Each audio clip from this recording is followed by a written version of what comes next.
Sinasabi niyo bang halimaw yung babaeng umatake sa kanya? Tingin ko nga, parang ganun na rin. Mukha naman nagsasabi ng totoo yung babae. Tingnan niyo siya oh, sobrang nanginginig siya. Ano naman kayong nilalang yun? Ay, gagi! O bakit? Ano na naman? Paano kaya kung yung umatake sa kanyang nilalang siya ring umatake at pumaslang kay Victoria? O anong nangyari sa babae? Mang Pedro, nagkamali ka. Sabi mo hindi na mauulit ang pag-atake sa kanya. Pero tingnan mo nangyari oh, namatay siya. Ang tigas din kasi ng ulo ng babaeng yan eh. Sinabihan ko siya kanina na sa kabila na siya dumaan. Pero hindi siya nakinig. Yan tuloy yung nangyari sa kanya.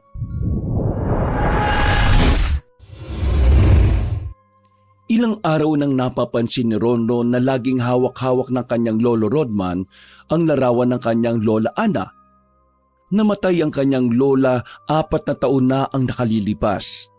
Kaya naman, hindi niya rin masisisi si Mang Rodman kung bakit ganito na lamang ang pagkasabik nitong makasamang muli ang kanyang asawa. Mahal na mahal ni Mang Rodman si Aling Ana noong nabubuhay pa ito. Masigla at masayahing tao ang matandang lalaki noon. Pero mula nang mawala ang asawa nito dahil sa isang trahedya, nawala na ang sigla ng pagkatao nito. At ang masaklap pa sa nangyari, hanggang ngayon ay hindi pa rin nahahanap ang katawan ni Aling Ana. Nakasama ang matandang babae sa nahulog sa bus sa bangin.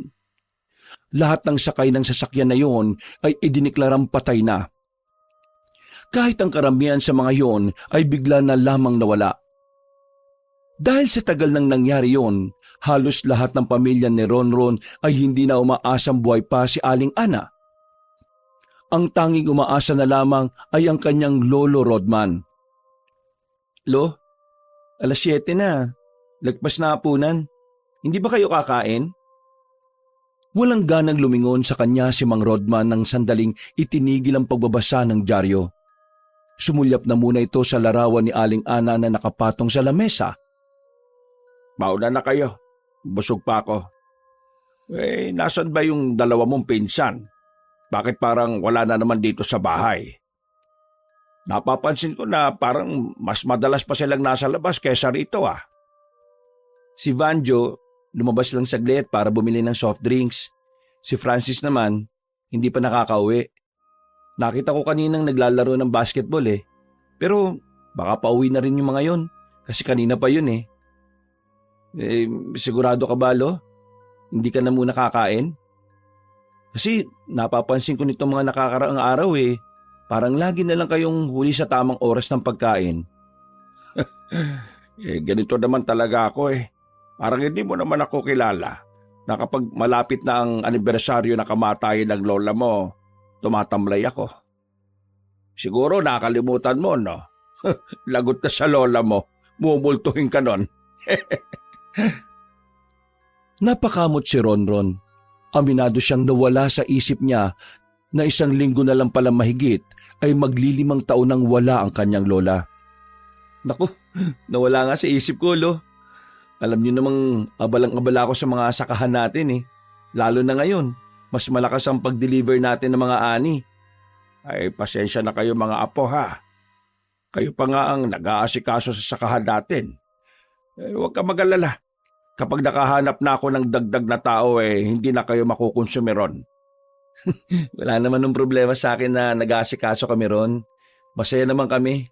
Isa pa, mga wala naman kaming trabaho. Kaya sa halip na tumambay kami, yung saka na lang natin ang aasikasuhin namin. At saka, hindi na natin kailangan magdagdag ng tao, Lo. Okay na sila, Mang Pedro. Napalingon silang dalawa nang makita nilang nagmamadaling pumasok ang binatang si Francis. Mukha pa lang nito ay nakikita ng galit na galit ito. Agad namang nilapitan ni Ronron at Mang Rodman ang binata para tanungin kung anong problema nito. Ang si Tolits napakasira ulo. Pinagod pa kami sa kakalaro, wala naman palang pambayad sa pusta. Ano naman ang gagawin mo, ha? Tatagay ko muna siya para malaman niya kung sinong ginagago niya. Ay. Maayos ka sa sinasabi mo, ha? Kapag ginawa mo yan, makukulong ka. Binatukan ni Rodman ang kanyang pinsan. Sa liit ni Francis, nagawa niya itong hilahin patungo sa katre at sapilitan niyang pinaupo roon. Binigyan niya ng malamig na tubig para kahit napapaano ay kumalma na rin ito. O ngayon, sabi mo na sa amin kung ano ba talaga nangyari. Isa lang naman kasi ang lamang nila. Nahabol namin at kami pa ang nanalo. Bigla niyang sinabi na bukas na lang daw niya ibibigay yung posta. Kilala namin ng siraulong yun eh. Kapag sinabi niyang bukas, nako, thank you na yun. Ano bang postahan niyo? At bakit parang handa na kayong itaya ang buong buhay ninyo? Posta namin? Malaking bote ng soft drinks. Napakamot na lamang sa ulo si Ronron. Akala niya kasi ay libu-libong pera ang nakataya sa basketball na yun. Pambihira naman. Akala ko naman nakapusta tong bahay natin. Soft drinks lang pala. Oy, kumalma ka dyan. Pabalik na si Vanjo. Soft drinks ang binili nun. Magpakasawa ka. Diyos ko naman tao to. Ikaw nga Francis, iwas-iwasan mo ang gulo ha. Para lang sa malit na bagay. Baka mamaya mapahamak pa kayo sa ginagawa nyo eh. Sa inyo malit na bagay yun. Pero sa amin, malaking bagay na yung posta na yun. At saka, hindi na lang naman to tungkol sa poste. Tungkol na to sa pagod na inilaan namin dun sa laro. Oo na. Huwag ka na magmaktol. Ayan na si Banjo oh. Ay sige na, magsabay-sabay na tayong kumain. Magkakaharap sila sa hapagkainan ng mga sandaling yon. Malawak ang sala nila at ang lamesa para sa kanilang apat lang. Sa katunayan, malaki at maganda ang bahay na tinitirhan ng magpipinsan. Makaluma ang disenyo ng bahay pero malinis naman. Alagang-alaga kasi ito ni Mang Rodman. Halos araw-araw kasi itong nililinis. Matapos kumain, nakita na naman ni Ronron ang kanyang lolo Rodman na hawak na naman ang larawan ng kanyang lola. Napangiti na lang ng bahagya si Ronron. Inisip na lang niya na ayos na rin ang ganon. Baka sakaling sa pamamagitan nun, unti-unti nang makausad ang kanyang lolo Rodman. Kinabukasan, maagang nagtungo ang tatlong binata sa sakahan. Kailangan naroon silang palagi para bantayan ang trabaho ng mga tao nila. May nakarating kasi sa kanilang balita na may iilan na tatamad-tamad sa ginagawa. Magandang umaga sa inyong tatlo. Kumusta ang gising natin? Sinalubong agad sila na matandang si Pedro, ang pinakamatagal na nilang tao at ang pinakapinagkakatiwalaan nila. Ayos naman po. Kayo, kumusta naman po? Hindi ba kayo nagsasawa rito sa sakahan? Halos lahat ng kasabayan nyo, mga wala na rito eh. Puro bago na po yung mga kasama ninyo. Nagsasawa? Hindi. Kapag gusto mo ang isang bagay, hindi ka magsasawa. Ganun din sa tao. Kapag mahal mo, kahit na wala na ang taong yon, ay siya at siya pa rin. Hindi ka magsasawa. Agad nang naisip ni Ronron ang kanyang lolo Rodman. Napangiti na lang siya nang mapagtantong ganon na ganon ang kanyang lolo. Siya nga pala iho. Yung mga kamatis natin, ipapapitas ko na rin kagad mamaya ha. Balita ko kasi may malakas na ulan na darating ngayong buwan. Baka masalanta lang kaya aanihin na natin at ipapadala sa mga consumer natin. Oo, sige po. Kayo na pong bahala ron. May tiwala naman po kami sa inyo eh. Mang Pedro, nasaan na nga po pala yung babaeng bagong pasok lang nung nakaraan? Yung morena? Si Victoria ba? Hindi na pumasok eh. Ewan ko ba sa babaeng yan? Hindi na nga kinuha yung sinahod niya ng 3 araw. Bakit mo tinatanong kay Mang Pedro? Type mo ba yung babaeng yon? Ikaw naman, tinatanong ko lang, type na kaagad. Kilala ko hasang at kaliskis mo eh. Ganyang mga galawan mo kapag gusto mo yung isang babae. Uy, basta babae, banjo lang yan. Matinig sa babae pero laging busted. Uy, tigas ng mukha nito. Nagsalita yung hindi pa nagkakasyota kahit na kailan. Siya.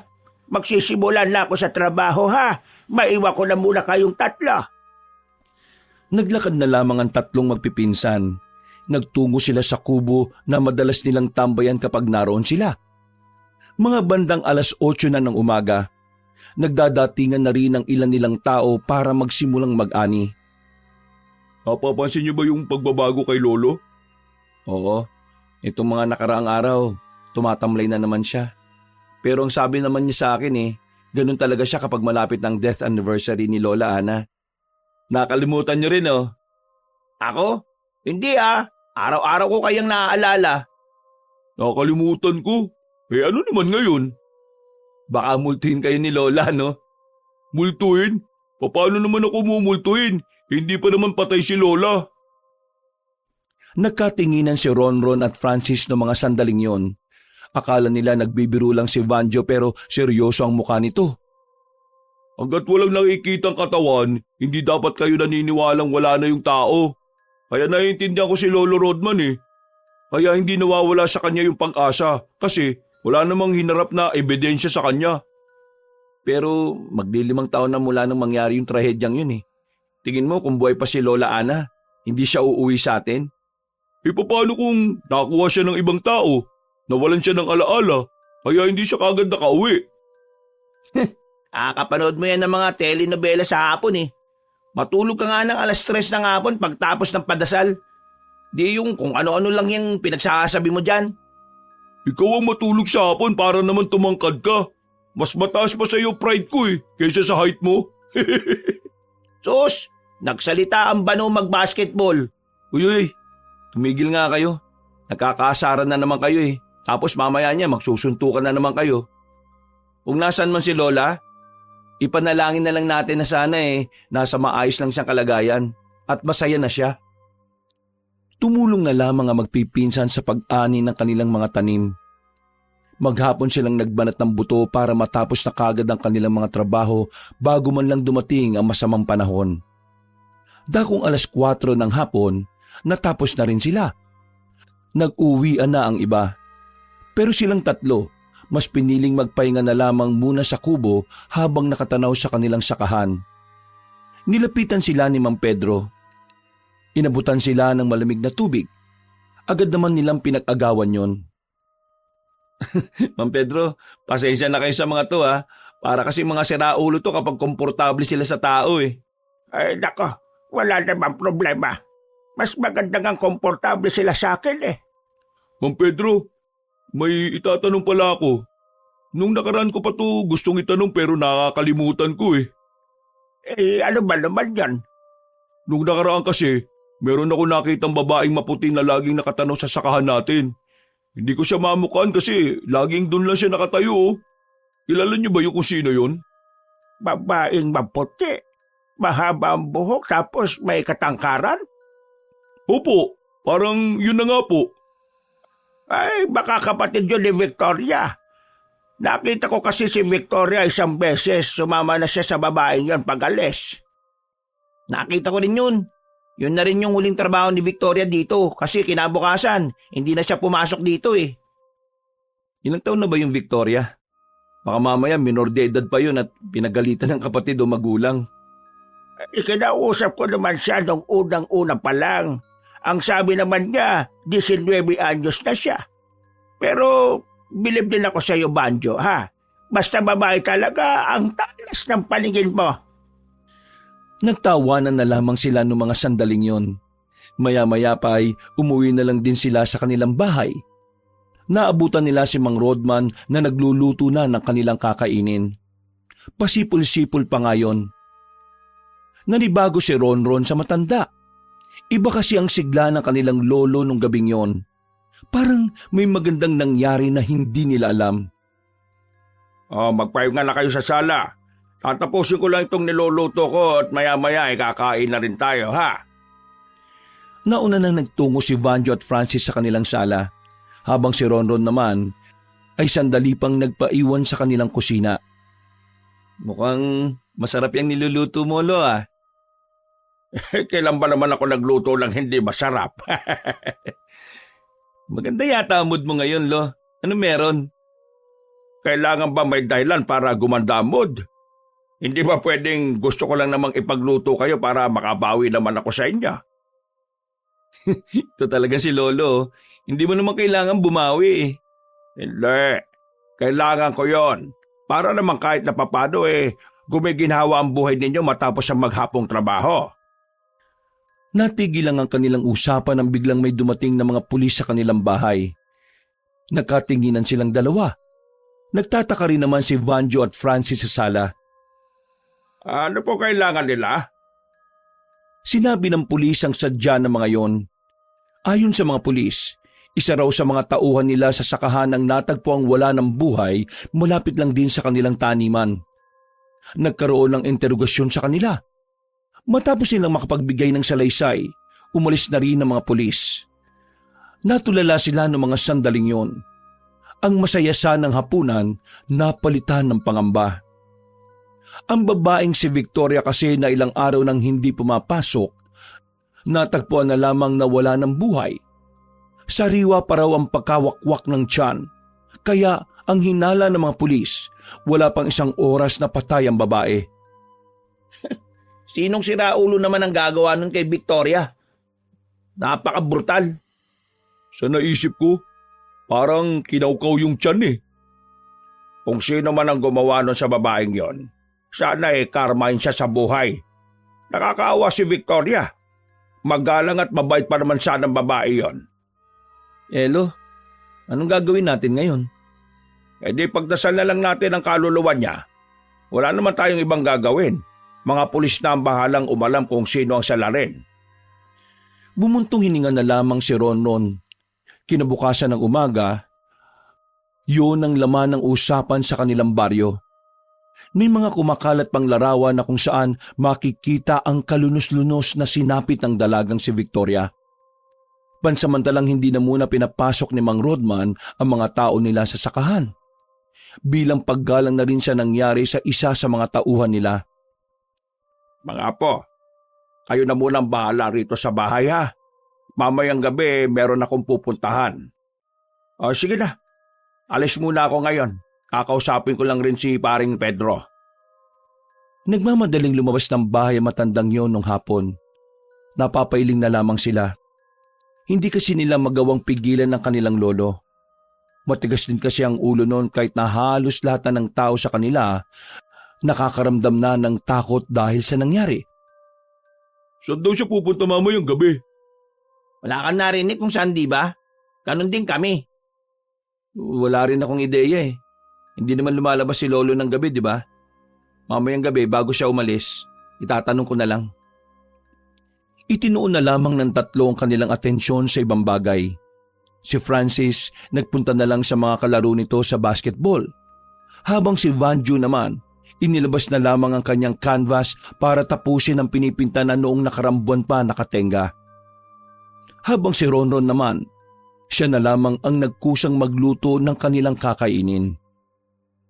Pagsapit ng gabi, umuwi ang matandang si Rodman.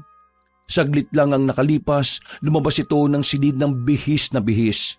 Nakapangalis ito na parang merong kikitaing tao. Olo, ayos ang forma natin ha. Saan ba lakad natin? Nako, hindi nyo na kailangan malaman. Sikreto lang to ng matanda. Nagmamadali nang lumabas sa matanda. Napapailing na lang din si Ronron.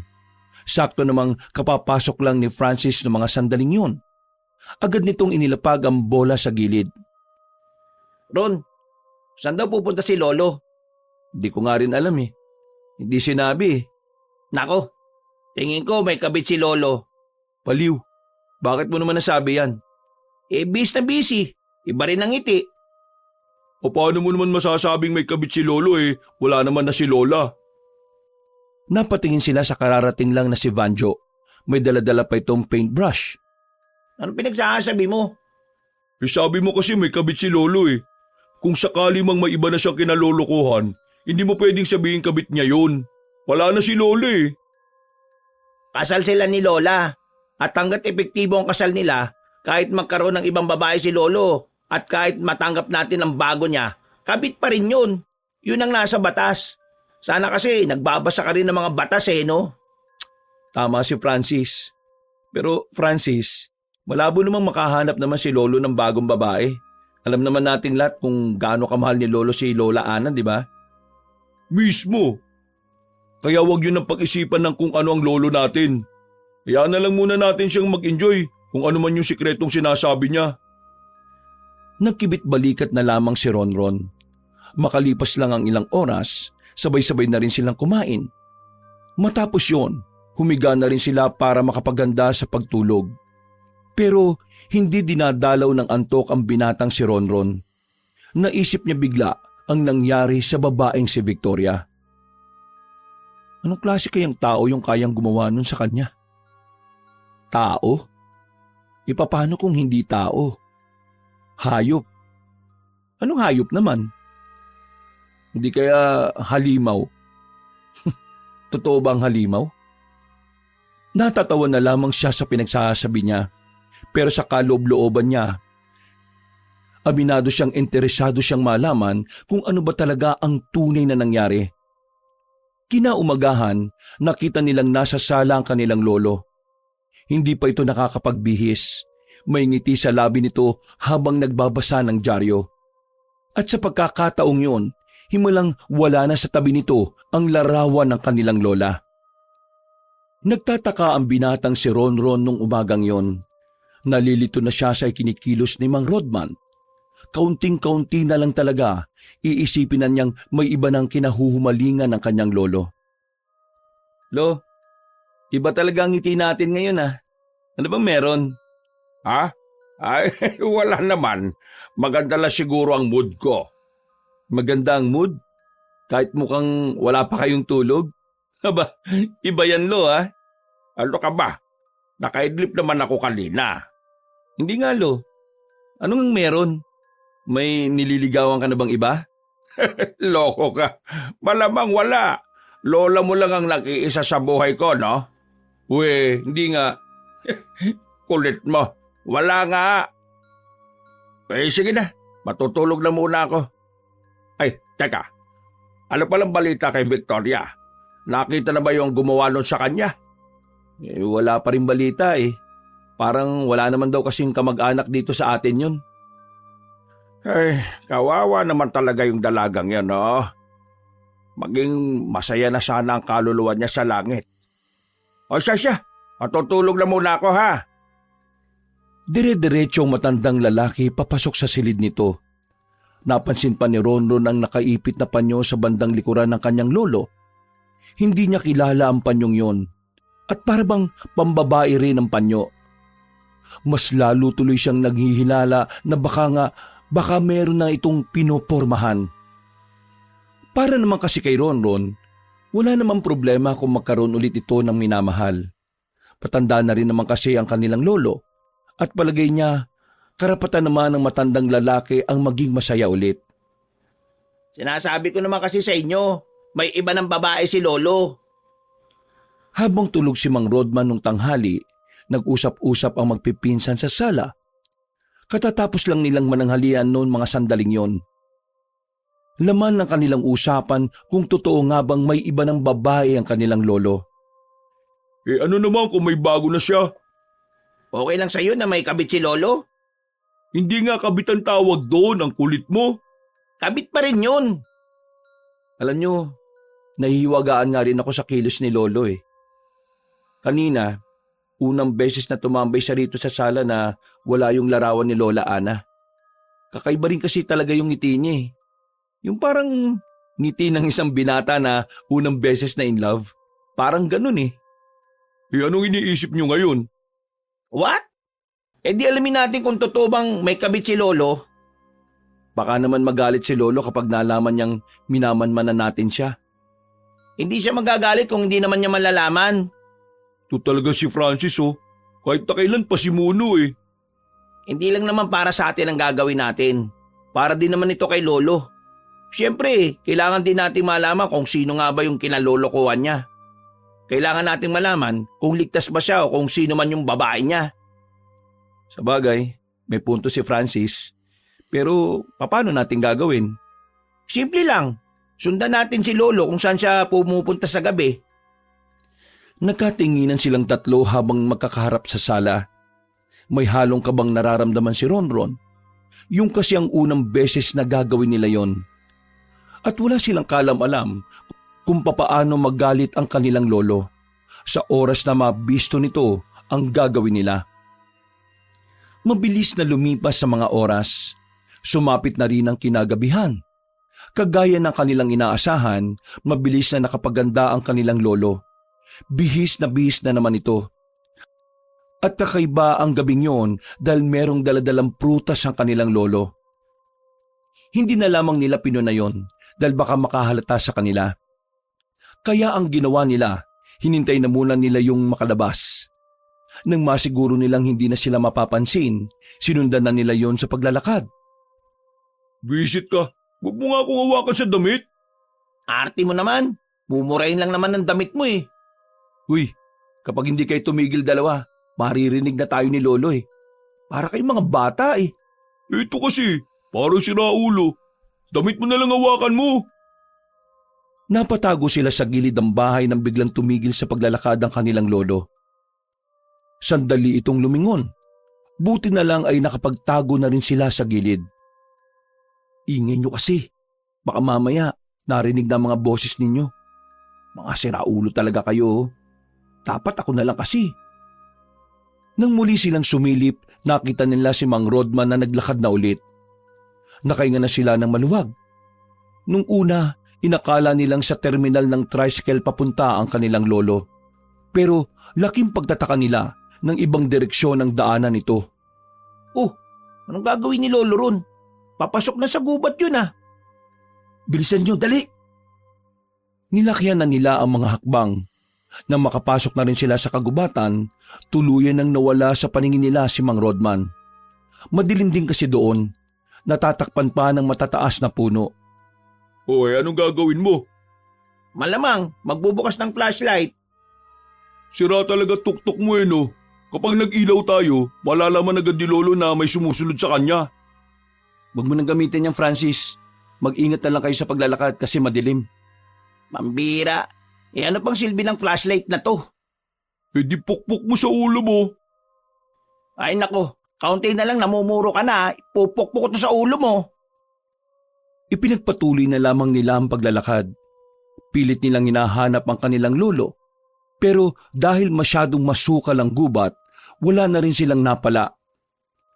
Kahit na nag-aalala sila para sa matanda, mas pinili na lamang nilang itigil na ang ginagawa nila. Nakabalik sila sa kalsada. Sandali silang tumigil sa isang tindahan habang nainom ng paborito nilang soft drinks. Nakakapagtaka naman si Lolo. Gubat na yung parting yun. Sino namang kikitain niya sa ganong klase ng lugar? Hindi kaya... Ano? Nagayuma si Lolo. Ganyan sasabihin mo, di ba? Patapusin mo nga muna ako. Ano bang sasabihin mo, Francis? Baka kasi naengkanto si Lolo.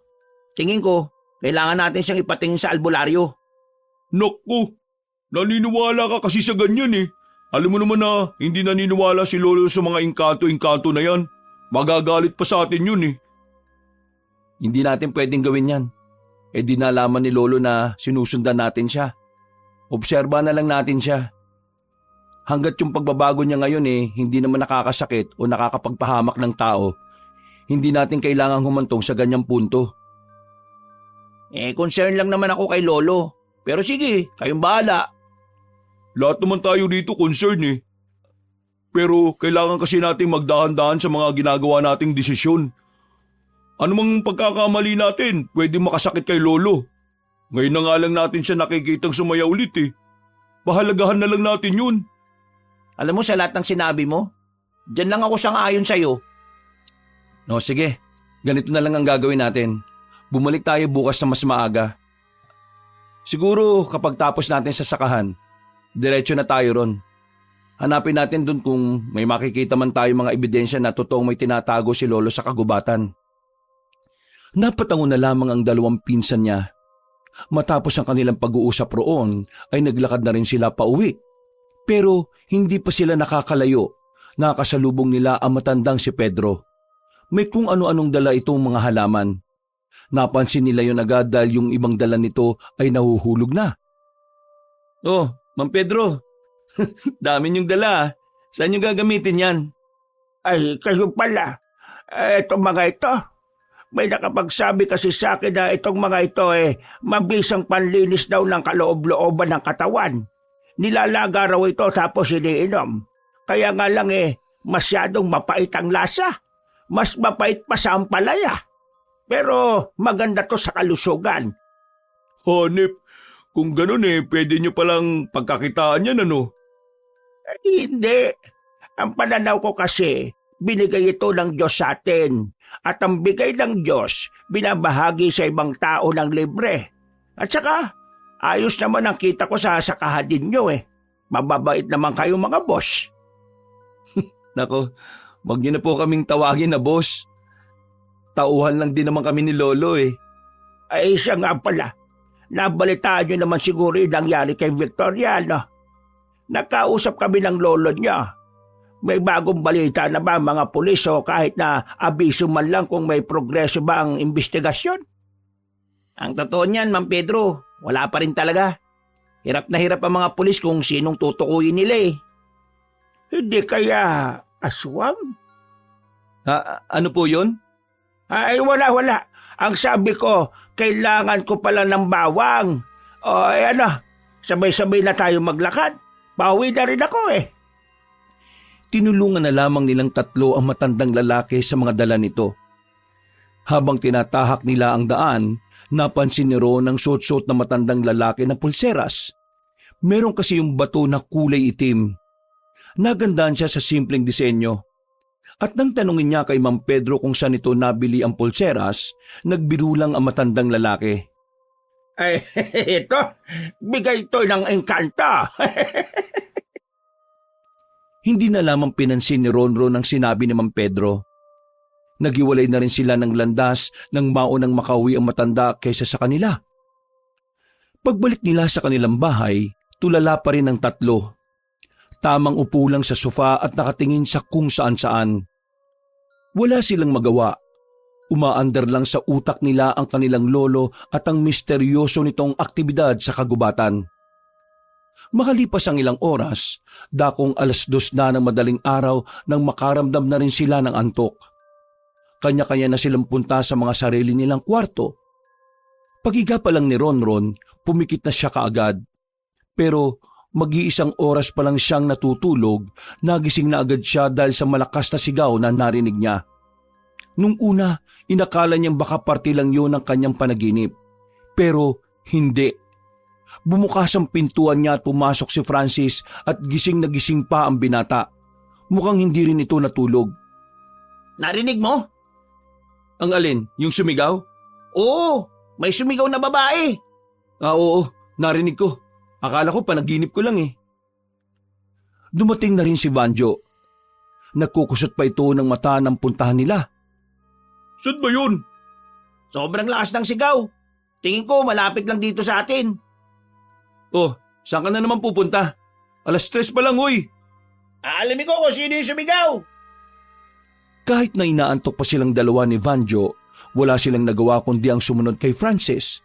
Nang makarating na sila sa labas, hindi kalayuan sa kanilang bahay, nakita nila ang isang babae na nasa loob na ng bakuran. Inaasikaso na siya ng pamilyang naroon. Iyak ng iyak ang babae. Kita nilang may dugo ang kaliwang braso nito. Sa kanilang pagkakarinig, sabi ng babae ay bigla na lamang may umataking nilalang. Ang nilalang ay isa rin daw babae. Mahaba ang buhok. Parang inaagnas na ang katawan. Pangit ang mukha at mahaba raw ang kuko. Sinasabi niya bang halimaw yung babaeng umatake sa kanya? Tingin ko nga, parang gano'n na rin. Mukha naman nagsasabi ng totoo yung babae. Tingnan niyo siya parang nanginginig siya. Ano naman kayang nilalang yun? Gagi. O bakit? Ano na naman? Paano kaya kung yung umatake sa kanyang nilalang siya ring umatake at pumaslang kay Victoria? Sa hindi malamang dahilan, naramdaman na lamang ni Ron ang pagtindig ng kanyang mga balahibo. Para bang may dulot na kakaibang kilabot ang sinabing yun ng kanyang pinsan. Aminado rin naman kasi siya na maaring may koneksyon yon sa nangyari sa dalagang si Victoria. Hanggat wala pa tayong ebidensya, hindi natin pwedeng sabihin na may koneksyon nga yun. Pero pwede. Hirap na hirap yung mga pulis na malaman ang pagkakakilanlan ng pumatay. Baka siguro kaya sila nahihirapan kasi nga ibang nilalang yun. Yan ang gusto ko sa inyong dalawa Gumagana utak nyo para maintindihan ako. Ang tingin mo sa amin, kinakalawang ang utak. Pero kung ganitong hinala natin, paano natin ito sasabihin sa mga pulis? Bakit tayo magsasabi? Ayun yung babae. Kapag nagsumbong sa pulis yan, baka magkaroon na rin ng ideya ang mga pulis na hindi tao ang pumaslang kay Victoria. Huminga ng malalim si Ronron. Napansin naman yon ng dalawang pinsan niya sabay tapik sa balikat niya. Takot ka ba? Hindi naman. Nag-aalala ako para kay Lolo. Kasi kung totoong may halimaw na pumapatay dito sa atin, baka mamaya mapahamak si Lolo. Lalo na't gubat pa naman yung pinupuntahan niya. Kaya nga dapat malaman na natin sa lalo madaling panahon kung ano ba talaga yung ginagawa ni Lolo Rodman dun eh. Nung mga sandaling yun ay bumalik na lamang ang tatlo sa kanilang bahay. Hindi na sila natulog. Nagkape na lamang sila habang nag-aabang kung may mangyayari na namang kababalaghan. Pero tumilaok na ang manok bandang 5:00. Wala na ring nagparamdam na halimaw sa baryo. Lumabas ng bahay si Ronron. Malakas naman na ang loob niya dahil marami naman na ang gising ng mga oras na yon. Karamihan sa mga naroon kasi ay may mga sari-sariling tindahan sa bawat bakuran. Habang naglalakad siya, nakasalubong niya pa ang babaeng inatake umano ng isang halimaw. May benda na ito sa kamay. Miss, pwede ko bang malaman yung tungkol sa nangyari? Miss? Nilagpasan lang siya ng babae para bang hindi siya nito narinig. Tulala lang yon habang nakatingin sa ibaba. Miss, wala ka bang ibang kasama? Huwag ka maglakad ng mag-isa. O kaya dito ka dumaan sa kabila para maraming tao. Miss! Hoy! Hayaan mo na siya. Agad na napalingon ang binatang si Ronron nang marinig ang tinig na yon ni Ma'am Pedro. Pagharap niya, bumungad sa kanyang matanda sa karaniwan nitong anyo. Oh, Ma'am Pedro, alam niyo po ba yung nangyari? Yung tungkol dun sa babaeng yon? Oo, narinig ko lang doon sa isang bahay. Napadaan ako ron eh. Ayos lang ba yung babaeng yon? Kasi kung totoo yung sinasabi niyang may nilalang na umatake sa kanya, delikado yung buhay niya kung mag-isa lang siya. Rasmana! Ma'am Pedro naman, seryoso ko. Huwag ka mag-alala. Malapit na rin namang mag-umaga. Kung totoo mang may halimaw ngang umatake sa kanya, hindi na yun mauulit. Lalo na't ilang minuto na lang sisikat na rin naman ang araw. May alam po ba kayo sa mga halimaw, Ma'am Pedro? Mahilig kasi akong magbasa-basa ng mga kababalaghan. At ayon sa mga nababasa ko, marami kasing uri ng halimaw. Anong klaseng halimaw ba? Marami. Pero ang pinakakilala sa bansa natin, aswang. Ano? Aswang? Sinasabi niyo po bang pwedeng aswang ang umatake sa kanya? Di natin sigurado. Kasi itong mga sasabihin ko binabase ko lang naman sa mga nababasa ko. Wala rin naman akong alam sa aswang-aswang. Ganun ba? Akala ko naman matutulungan niyo akong mabigyan ng kasagutan ng mga tanong ko sa utak ko. Iho, sa mga ganitong bagay, mas mainam na wala kang ganong alam. Paminsan-minsan, ligtas sa mga taong mangmang. At ang mga taong meron ng nalalaman, madalas na sila pa ang napapahamak. Ano pong ibig niyong sabihin? Magsasalita pa sana si Ma'am Pedro pero bigla na lamang silang nakarinig na naman ng malakas na sigaw. Boses yun ng babae at hindi maaaring magkamali ang lalaking si Ronron. Ang tinig na yun ay nagmumula sa babaeng inatake ng nilalang. Sa taranta ni Ronron, agad siyang tumakbo para hanapin kung saan ang gagaling ang sigaw na yun. Lumiko siya sa isang kanto. Naglakad pa siya ng kaunti. Maya-maya lang, nakita na lang niya ang isang bangkay ng babae na nasa halamanan. Duguan ang buong katawan. Wakwak ang tiyan.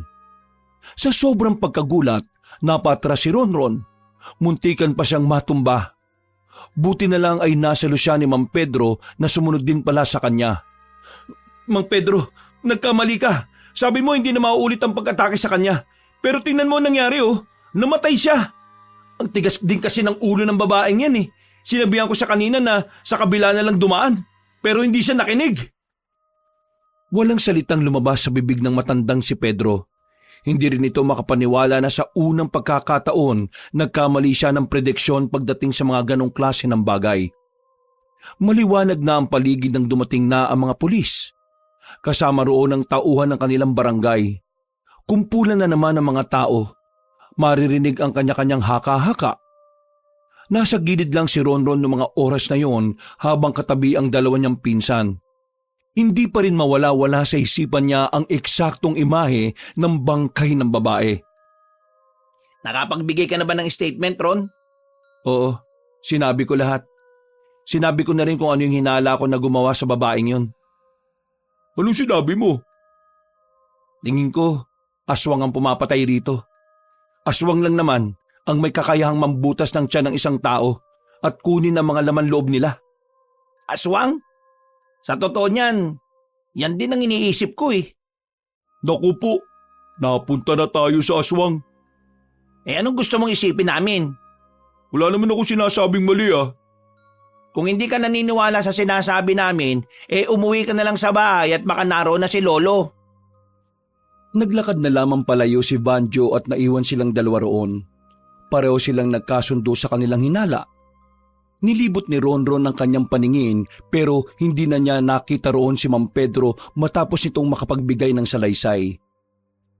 Kay Mang Pedro ako nagkaroon ng ideya eh. Nabanggit niya kasi na ang aswang daw ay isang uri ng halimaw. Kung aswang nga, ibig sabihin, babae yung aswang. Di ba sabi ng biktima, unang atake sa kanya, babae ang nakita niyang halimaw? Hindi issue rito kung anong kasarian ng pumapatay. Ang iniisip ko rito, ano yung dahilan niya at bakit parang babae lang ang binibiktima niya. Sandali silang natahimik. Pareho silang walang alam na sagot sa tanong na yon. Maya-maya pa, dinala na rin ang bangkay ng babae. Nag-alisan na rin ang mga tao at umuwi na lang din ang dalawa. Nang makauwi na sila sa bahay, inabutan nilang nag-uusap si Vanjo at si Mang Rodman. Naikwento na rin ni Vanjo ang tungkol sa mga nangyari. Pero parang hindi man lang nabahala ang kanilang lolo. Sa isip-isip ni Ronron, baka masyado itong masaya para intindihin ang mga bagay na wala namang kinalaman sa kaligayahan nito. Nasa hapagkainan na sila habang kumakain ng almusal. Lim na inoobserbahan nila ang matandang lalaki. Napansin ni Ronron na suot-suot ng kanilang lolo ang wedding ring nito. Mas lalong naguluhan si Ronron. Hindi niya malaman kung totoo bang may bago na si Mang Rodman o baka mas may iba pang nangyayari. Nang makatulog na si Mang Rodman, lumabas ng bahay ang tatlo. Tumungo sila sa sulok ng kanilang bakuran para makapag-usap-usap. Anong gusto mong iparating? Nababaliw na si Lolo. Yun agad ang naging reaksyon ni Vanjo nang sabihin ni Ronron ang mga bagay na naiisip niya. Nung una, pinakala natin na may iba na kasi naalis siya ng gabi. Tapos ngayon, sinuot niya ang wedding ring nila ni Lola. Kung may iba na siyang kinakaadikan, dapat hindi siya magsusuot ng wedding ring kasi ikakagalit yun ng bago niyang chika babes. Kung meron man. Kaya nga sinasabi ko sa inyo paano kung naapektuhan na ang pag-iisip ni Lolo sa sobrang pagkamis niya kay Lola? Paano kung yung inaalis ni Lolo sa gabi, pinupunta niya yung puntod ni Lola? Insan, kung saan nangyari yung aksidente ni Lola, yun na yung parang pinakapuntod niya. Alam mo naman kung gaano kalayo yun, di ba? Paano makakarating si Lolo ron nang hindi sumasakay? Tapos, sa gubat pa nadaan. Hindi kaya naengkanto nga si Lolo? Tapos yung engkantong yun nagpapanggap lang na si Lola. Kaya ganun na lang yung pagpasyal-pasyal niya sa gubat ng gabi. Tumayo si Vanjo at kumamot ng mabilis sa ulo nito. Parang iritadong-iritado nito sa mga naririnig. Engkanto ang putik! Kanina usapan natin aswang, ngayon engkanto. Pustahan, mamaya tiyanak na susunod, hindi kay duwende Inaalam lang natin ang mga posibilidad na pwedeng mangyari. Manahimik ka na nga lang kung ayaw mo makinig. Banjo, alam mo minsan, subukan mo ring maniwala sa mga bagay na nakasanayan mong baliwalain. Baka mamaya kapag mismong nasa harapan mo na, hindi mo alam ang gagawin kasi akala mo hindi totoo. Oo na. Kulit naman Sa ngayon, hindi na muna tayo pupunta sa sakahan. Sasabihan lang natin si Mang Pedro na siya na muna ang bahala. Tapos, rekta na tayo sa gubat. Kahit naduda pa rin ang binatang si Vanjo sa mga tsoryang sinasabi ng dalawa, sumama na rin ito ng tanghaling yon. Nagtungo sila sa kagubatan. Sinundan nila ang direksyon na una nilang dinaanan.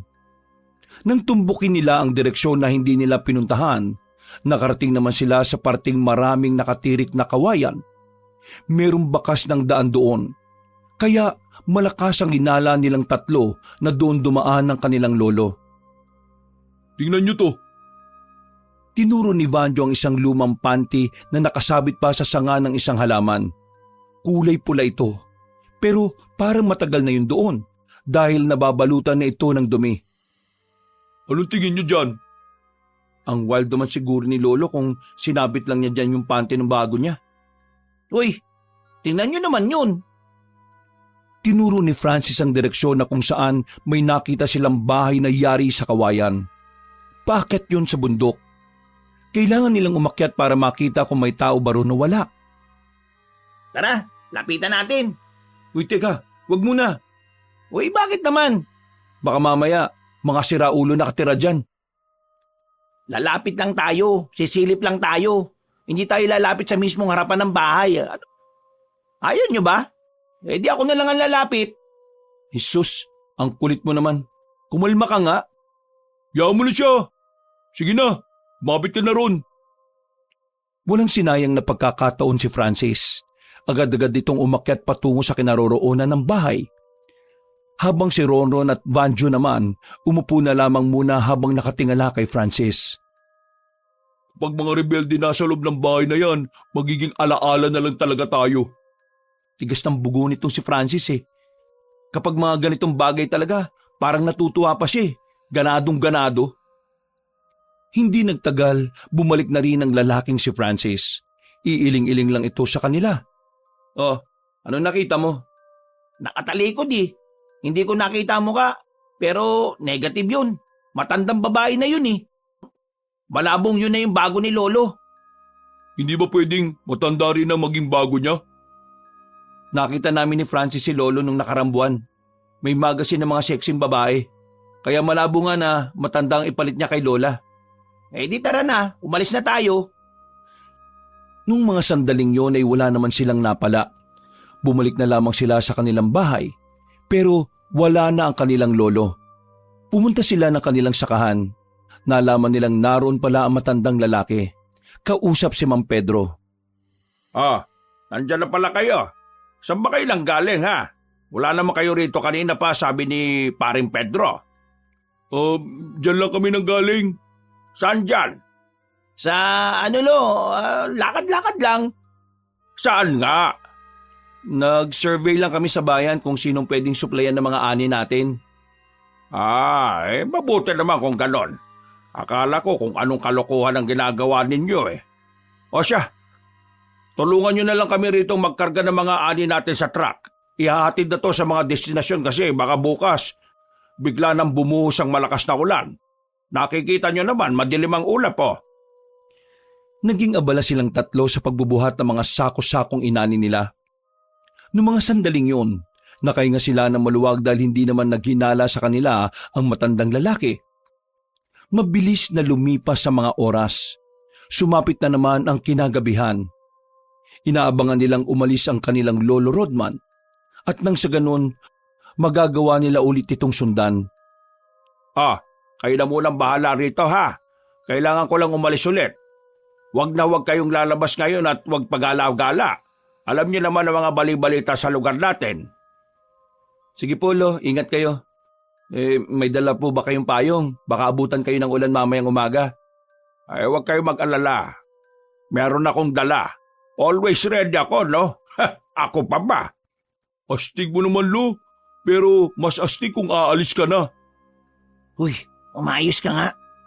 Nang makita nilang nakalabas na ng kanilang bakura na matandang lalaki, nagmamadali nilang sinarado ang bahay at saka sumunod sa kanilang lolo. Sa puntong ito, matagumpay nilang nasundan si Mang Rodman. Pero ang ipinagtataka lang nila, nakita nilang umakyat si Mang Rodman patungo sa bahay na una na nilang nakita. Mas lalo silang nalito nang matanaw na pumasok ang lolo nila sa bahay na yon. Tumigil na muna sila sa baba saglit. Ibig sabihin, yung nandun sa loob yun yung bago talaga ni Lolo? Sabi na sa inyo matanda rin ang trip ni Lolo at hindi mas bata sa kanya Tingin ko, ito na talaga ang chance natin para malaman kung sino yun. Tara, lumapit tayo. Kailangan natin makita ang mukha ng matandang yun. Umakyat sila at kaagad na nakalapit sa bahay. Pero mula sa kanilang kinalalagyan, ang nakikita lamang nila ay ang nakatalikod na imahe ng matandang babae. Puti na rin ang buhok ng matandang yun. Pero kahit isang paglingon lang sa labas ay hindi nito ginawa. Kaya naman, unti-unti nang nauubos ang pasensya ni Francis. Lumabas na ito sa kanilang pinagtataguan. Hinawakan naman ito kaagad ni Ronron para pigilan. Uy, ano bang gagawin mo? O kumprontahin ko na si Lolo. Gusto ko malaman kung bakit kailangang ilihim niya ito sa atin. Hindi ko matatanggap na palitan niya si Lola. Hinawi ni Francis ang kanyang kamay. Naglakad na ito palapit sa bakuran. Sakto namang lumabas din si Mang Rodman. Nagkita-kita na silang apat. Nanlalaki ang mga mata ng kanilang lolo. Gulat na gulat ito sa kanila. Ay, bakit kayo narito? Paano nyo nalaman ang lugar na ito? Ito pala ang pinagkakaabalahan nyo, Lo, kapag umaalis kayo ng ganitong oras. Bakit hindi nyo sinasabi sa amin? Bakit kailangan nyong ilihim sa amin na meron ka nang ipinalit kay Lola? At sa ganitong lugar pa talaga. Alam nyong delikado na ang panahon ngayon dahil sa mga nangyayaring patayan sa lugar natin. Pero nagagawa nyo pa rin isugal ang buhay nyo para lang sa bago ninyo? Akala ko ba mahal na mahal nyo si Lola Ana? Bakit kayo naghanap ng iba? Ay, magpapaliwanag ako. Ano bang ipapaliwanag nyo sa amin? Malinaw naman na may iba na kayo. Uy, Francis, maayos ka nga. Para kang tanga. Kaya nga tayo nagpunta rito para malinawan eh. Hayaan mo si Lolo na magpaliwanag. Lo, sige na. Bigyan mo ng linaw ang lahat. Makikinig kami. Francis, manahimik ka muna. Pigilan mo ang emosyon mo. Hayaan na muna natin marinig ang side ni Lolo. Napangisi si Francis at saka tumingin na lamang sa ibang direksyon. Unang-una, gusto kong humingi ng tawad sa inyo sa hindi ko pagsasabi ng tungkol dito. Alam ko kasi na hindi pa ito ang tamang panahon dahil alam kong hindi niyo pa maiintindihan. Maguguluhan kayo at magugulat kayo sa mga malalaman niyo. Pero dahil narito na rin naman kayo, sige, ipapaalam ko na sa inyo kung ano ba talaga ang tinatago kong lihim. Huminga ng malalim ang matandang si Rodman. Umupo ito sa hagdan sa tapat ng pintuan. Nitong mga nakaraan, nakita niyo naman kung gaano ko kalungkot. Kung gaano ko nasasabik na makasama ulit ang lola ninyo. Oo, inaamin ko. Nagkaroon ako ng bago. Pero hindi ng babae, kundi ng bagong dahilan para maging masaya ulit. Akala ko kasi wala ng pag-asa. Pero dininig ng Panginoon ang dalangin ko. Nagbalik siya. Nandito na siya ulit. Buhay ang lola niyo. Lo, ano to? Anong pinagsasabi niyo? Lo naman, huwag niyo na gamitin si Lola para pagtakpan tong pagpalit niyo sa kanya. Uy, dahan-dahan ka nga sa mga sinasabi mo, Francis. Baka nakakalimutan mo, si Lolo yan. Hindi yan basta-basta matanda lang na nakakalaban mo sa basketball. Hindi ko kailanman pinagpalit ang lola ninyo. Etong singsing namin, sinuot ko ulit kasi alam kong may babalik na ang saya ko na nawala noon. Lo, paano bumalik si Lola? Isang gabi nung natutulog ako, dumalaw siya sa panaginip ko. At base sa panaginip ko, naninirahan siya sa gubat. Kaya nang magising ako, pumunta ako sa gubat at totoong buhay siya. Naisip ko naman na sabihin sa inyo pero nababahala ako na baka hindi nyo kagad matanggap ang nangyayari. Na baka magbago na ang tingin nyo sa kanya. Mga apo, buhay ang lola ninyo. Hindi siya namatay nung nalaglag ang sinasakyan nila. O sige, kung totoong buhay si Lola Ana, nasan? Ibang matanda naman kasi yung nandyan sa loob eh. Mahal ko, halika. Hanapin mo yung mga apo natin. Nang bumukas ang pinto, nagulat sila nang bumungad ang isang matandang babae. Maputla ang kulay nito. At sa 5 taon na nakalipas, parang hindi man lang nagbago ang mukha nito. parang hindi to tumanda ng 5 taon. Nagtindigan ng balahibo ng 3 binata nang makitang si Aling Ana. Ang matandang akala nila ay matagal ng patay. Sandali silang natameme. Napahawak si Banjo at Francis kay Ronron noong mga sandaling yon. Kumusta na kayo mga apo ko? Nang marinig nila ang malamig at mahinahong tinig ng kanilang lola, bigla na lamang hinimatay ang binatang si Francis. Kaya naman pumasok na lamang sila sa loob. At nang magising na si Francis ay sinimulan na rin ni Aling Ana ang kanyang kwento. Pasensya na kayo. Ako ang nagsabi sa lolo ninyo na huwag na munang sabihin. Gusto ko kasi sana na ako mismo ang magpapaliwanag sa inyo. Ngayon, handa na akong ikwento ang lahat. Noong naaksidente kami, totoong muntikan na akong mamatay. Agaw buhay ako, pati na rin ang mga kasama ko sa bus. Pero may mga grupo ng kababaihan na dumating. Kinuha nila kami. Pinasan nila ang mga duguan naming katawan. Akala ko noon ay patay na ako. Kasi ang dami kong sugat sa katawan. Bali din ang braso ko noon. Pero nang magising kami, parang walang nangyari. Nawala ang mga sugat namin. Mabilis na naghilom, ganon din ang pagkabali ng mga buto namin. Nagtaka ako kung ano ang nangyari. Hanggang sa si Cecilia na mismo ang nagpaliwanag sa amin. Para mabuhay kami, ginawa niya kaming aswang. Hindi inaasahan ni Ronron na yun ang sasabihin ng matandang babae. Napapahila mo siya sa sariling mukha. Nawiwindang siya sa mga revelasyon. Parang hindi kakayanin ng utak niya kung hindi niya pa maririnig ang iba pang detalye. Alam kong mahirap paniwalaan, pero yun ang nangyari. Ginawa niya kaming aswang para mabuhay. Pero ang kapalit nun, paglilingkuran namin siya. Tutulungan namin siyang maibalik ang dati niyang anyo sa pamamagitan ng pagkain ng mga laman loob ng taong babae. Pero kalaunan, nagkahiwa-hiwalay din kaming lahat. Iniwan namin si Cecilia ng mag-isa dahil hindi namin kaya ang pinagagawa niya. Teka lang ha. Dilinawin ko lang. Isa ka ng aswang ngayon. At dahil yan dun sa Cecilia na binabanggit nyo. Sino naman itong Cecilia na to? Siya ang aswang na pumapaslang ngayon sa lugar natin. Pinapatay niya ang mga babaeng magaganda.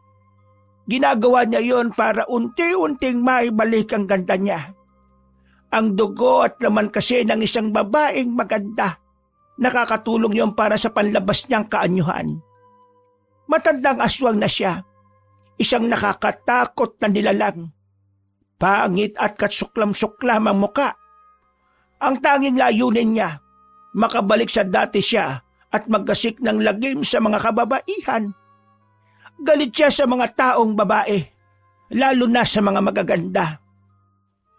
Kung alam niyo naman pala na kung sinong pumapatay, bakit hindi niyo na lang siya pagtulungan?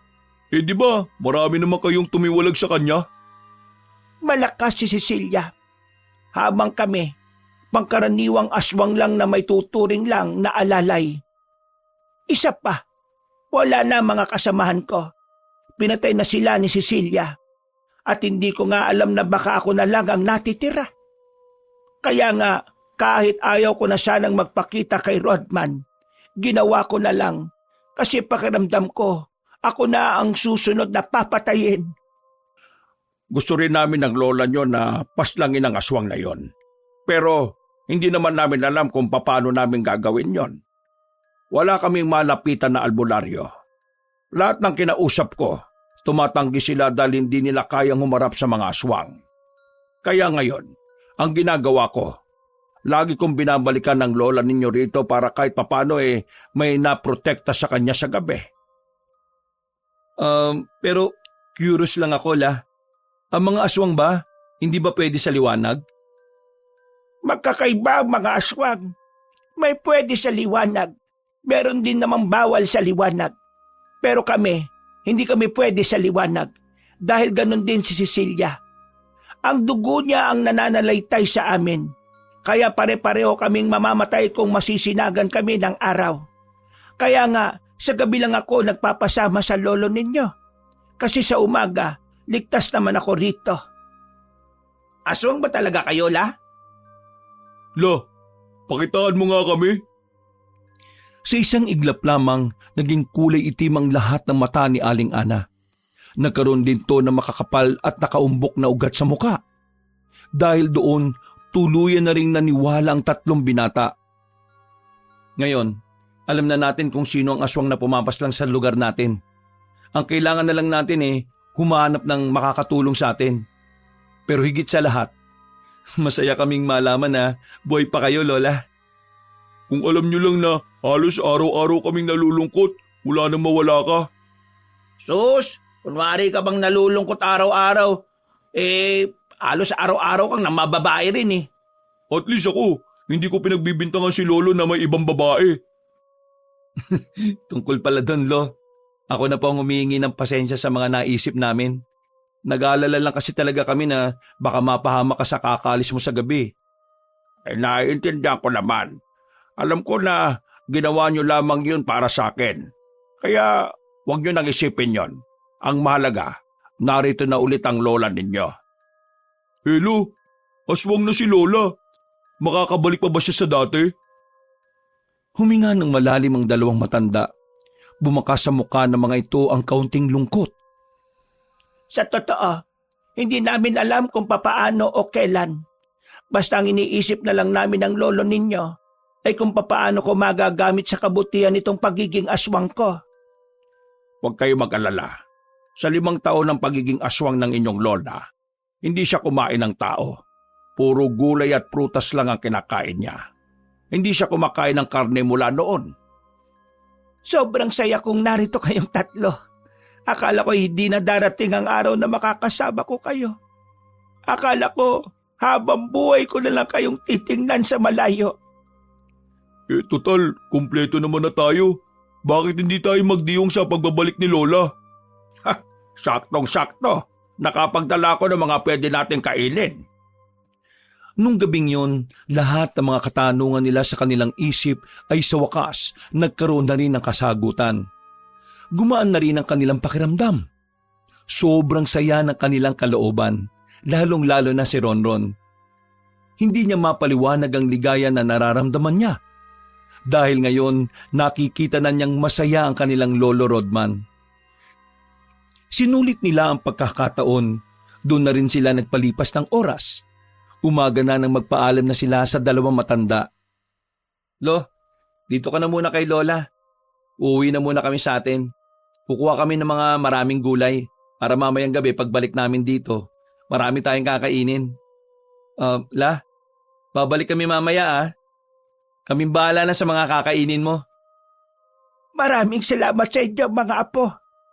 Masayang masaya ako na muli kayong nakasama. Mag-iingat kayo sa pag-uwi ninyo, ha? Babalitaan na lang po namin kayo kung anong masasagap namin sa baryo. Magdadala na rin ako ng mga lumang damit po ninyo, La. Matapos makapagpaalam ay agad na rin silang umalis. Masaya na sana nilang sisimulan ng kanilang araw, pero pagdating nila sa kanilang baryo, isang masamang balita ang sumalubong sa kanila. Panibagong biktima na naman ng pagpaslang ang kanilang nadatnan. Ayon sa mga narinig nila, ang biktima ay natagpuang palutang-lutang sa ilog. Wala na ring lamang loob. Hinala ng iba, labandera ang babaeng yun. Hindi tuloy maiwasan na magpipinsan na hindi kilabutan. Pakiramdam nila, palala na ng palala ang mga nangyayari. Mukhang kailangan na talaga natin makahanap na makakatulong sa atin . Tingin ko mas maganda kung aabisuhan natin ng mga tao. Kung malalaman nila na aswang ang pumapaslang, baka makapaganda sila at mas makaiwas sa kapahamakan. Tingin ko tama naman si Francis. Kailangan mamulat ang mga tao. Simulan natin sa pamunuan ng barangay natin. Bago sila tumungo sa kanilang mga plano, inasikaso na muna nila ang sakahan. Ilang araw na rin kasi silang hindi nakakadalaw doon na matagal. Inabutan nila ang mga tauhan nilang abala sa ginagawa. Pero wala roon si Mang Pedro. Ang sabi ng iba nilang tauhan, Hindi raw pumasok ang matandang lalaki. Puntaan natin si Mang Pedro. Baka nagkasakit siguro. Wala pa naman pamilya ang taong yon. Kayo na lang. Ihatid ko na lang itong mga gulay sa bahay. O sige, kami na lang. Kita na lang tayo sa bahay. Hindi na nagsayang ng oras ang dalawang binata. Pagdating nila sa bahay ni Mang Pedro, wala sa bakuran na matanda. Sinubukan din nilang tawagin yon, pero wala namang sumasagot sa kanila. Napansin nilang merong may nakasalang sa lutuan. Kaya ang inisip nila ay baka lumabas lang ng saglit ang matanda. Pumasok sila sa loob. Sumilip sila sa loob pero walang tao. Umupo na lamang sila sa gilid. Mga ilang sandali lang ay dumating na rin si Mang Pedro galing sa labas. Halatang nagulat ito nang makita sila roon. Bakit kayo narito? Ang sabi kasi ng mga kasama natin sa sakan hindi raw kayo pumasok. Nag-alala lang ako kasi nung nakaraan, nakikita kitang ubo ng ubo. Baka ako nagkasakit ka. Ay, hindi. Ayos lang naman ako. Mang Pedro, ano itong pinapakulo nyo? Bakit kulay green? Ay, huwag mong tignan yan. Napalakas ang tinig ni Mang Pedro ng mga sandaling yon, kaya nagtaka naman silang dalawa. Kahit kasi kailan, hindi nila nakita o narinig na nagtaas ito ng boses. Pasensya na. Tumaas yata ang boses ko. Nitong mga nakaraan kasi, puro plema ang lalamunan ko. Kaya hindi ko nakokontrol minsan ang boses ko. Wala naman pong problema yun, Mang Pedro. Nagulat lang kami.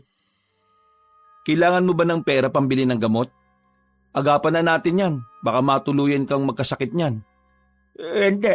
Ayos lang ako. Wala naman akong sakit May kailangan pa ba kayo? Wala naman Kinumusta ka lang namin. Mukhang nakakaistorbo na yata kami kaya aalis na lang kami. Pasensya na kayo hindi ko kayo masikaso. Kailangan ko lang talagang tapusin tong ginagawa ko. Tinapik na lamang ni Ronron sa braso ng mahina matandang lalaki. Naglakad na rin sila palabas ng bakuran. Nang medyo makalayo na sila ng bahay ni Mang Pedro, hindi nila maiwasang hindi pag-usapan ng matandang yon. Ano kaya yung pinapakulo niya? Bakit parang takot na takot siyang malaman natin? Tingin ko, mga dahon lang yun na ginagamit niyang panggamot.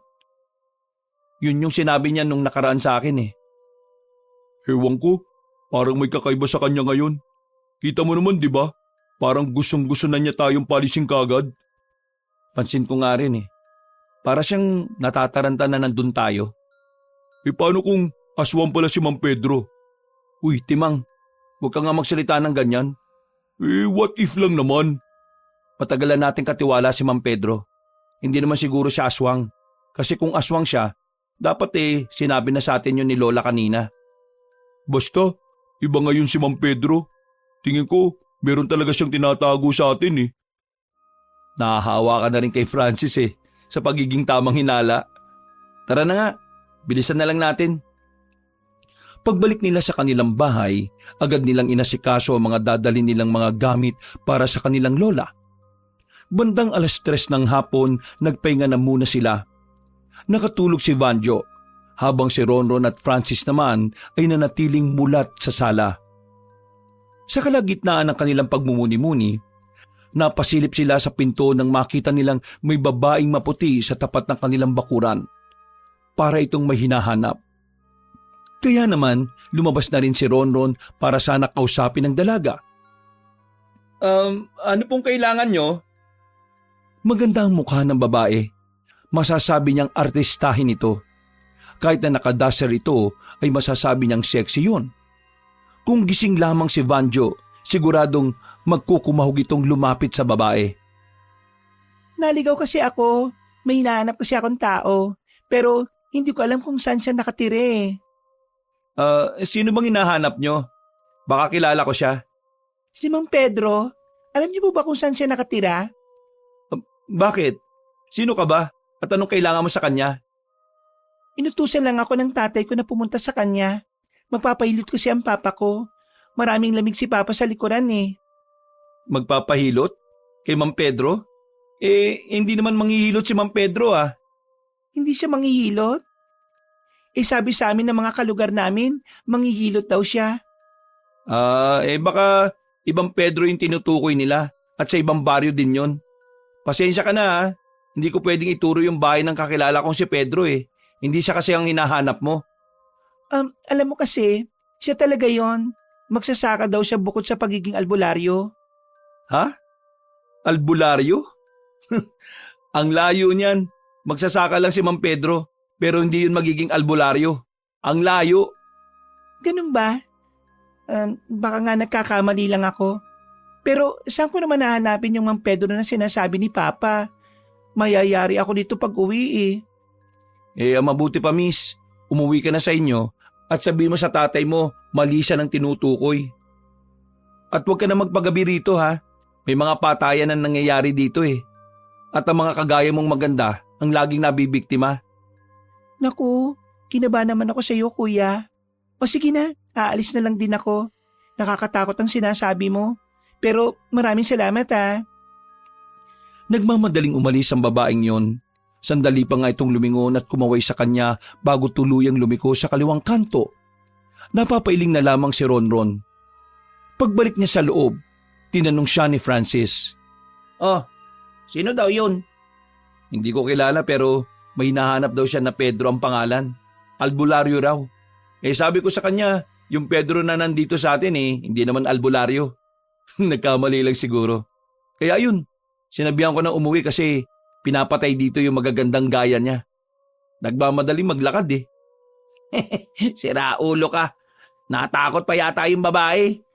Pero si Mang Pedro, albularyo? Oo, nagkamali nga lang siya. Baka sa ibang baryo yung Pedro na tinutukoy niya. Makalipas pa ang ilang araw, kumagat na rin ang dilim sa paligid.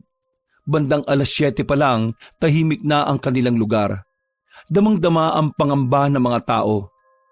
Ang tanging nasa labas lamang ay ang mga tanod na rumoronda kahit maaga pa. Pero ang tatlong magpipinsan, walang pakialam sa panganib na dulot ng aswang. Kailangan nilang puntahan ang kanilang lolo at lola. Pambira naman. Bilisan niyo naman maglakad. Para kayong namamasyal eh. Naglalakad na sila sa gilid ng daan. Nang makalabas na sila ng baryo, bigla nilang nakasalubong ang babaeng nakausap ni Ronron nung hapon. Umiiyak ang babae. Nanginginig sa takot at parang hindi alam ang gagawin. Teka, ikaw yung kaninang kausap ko ah.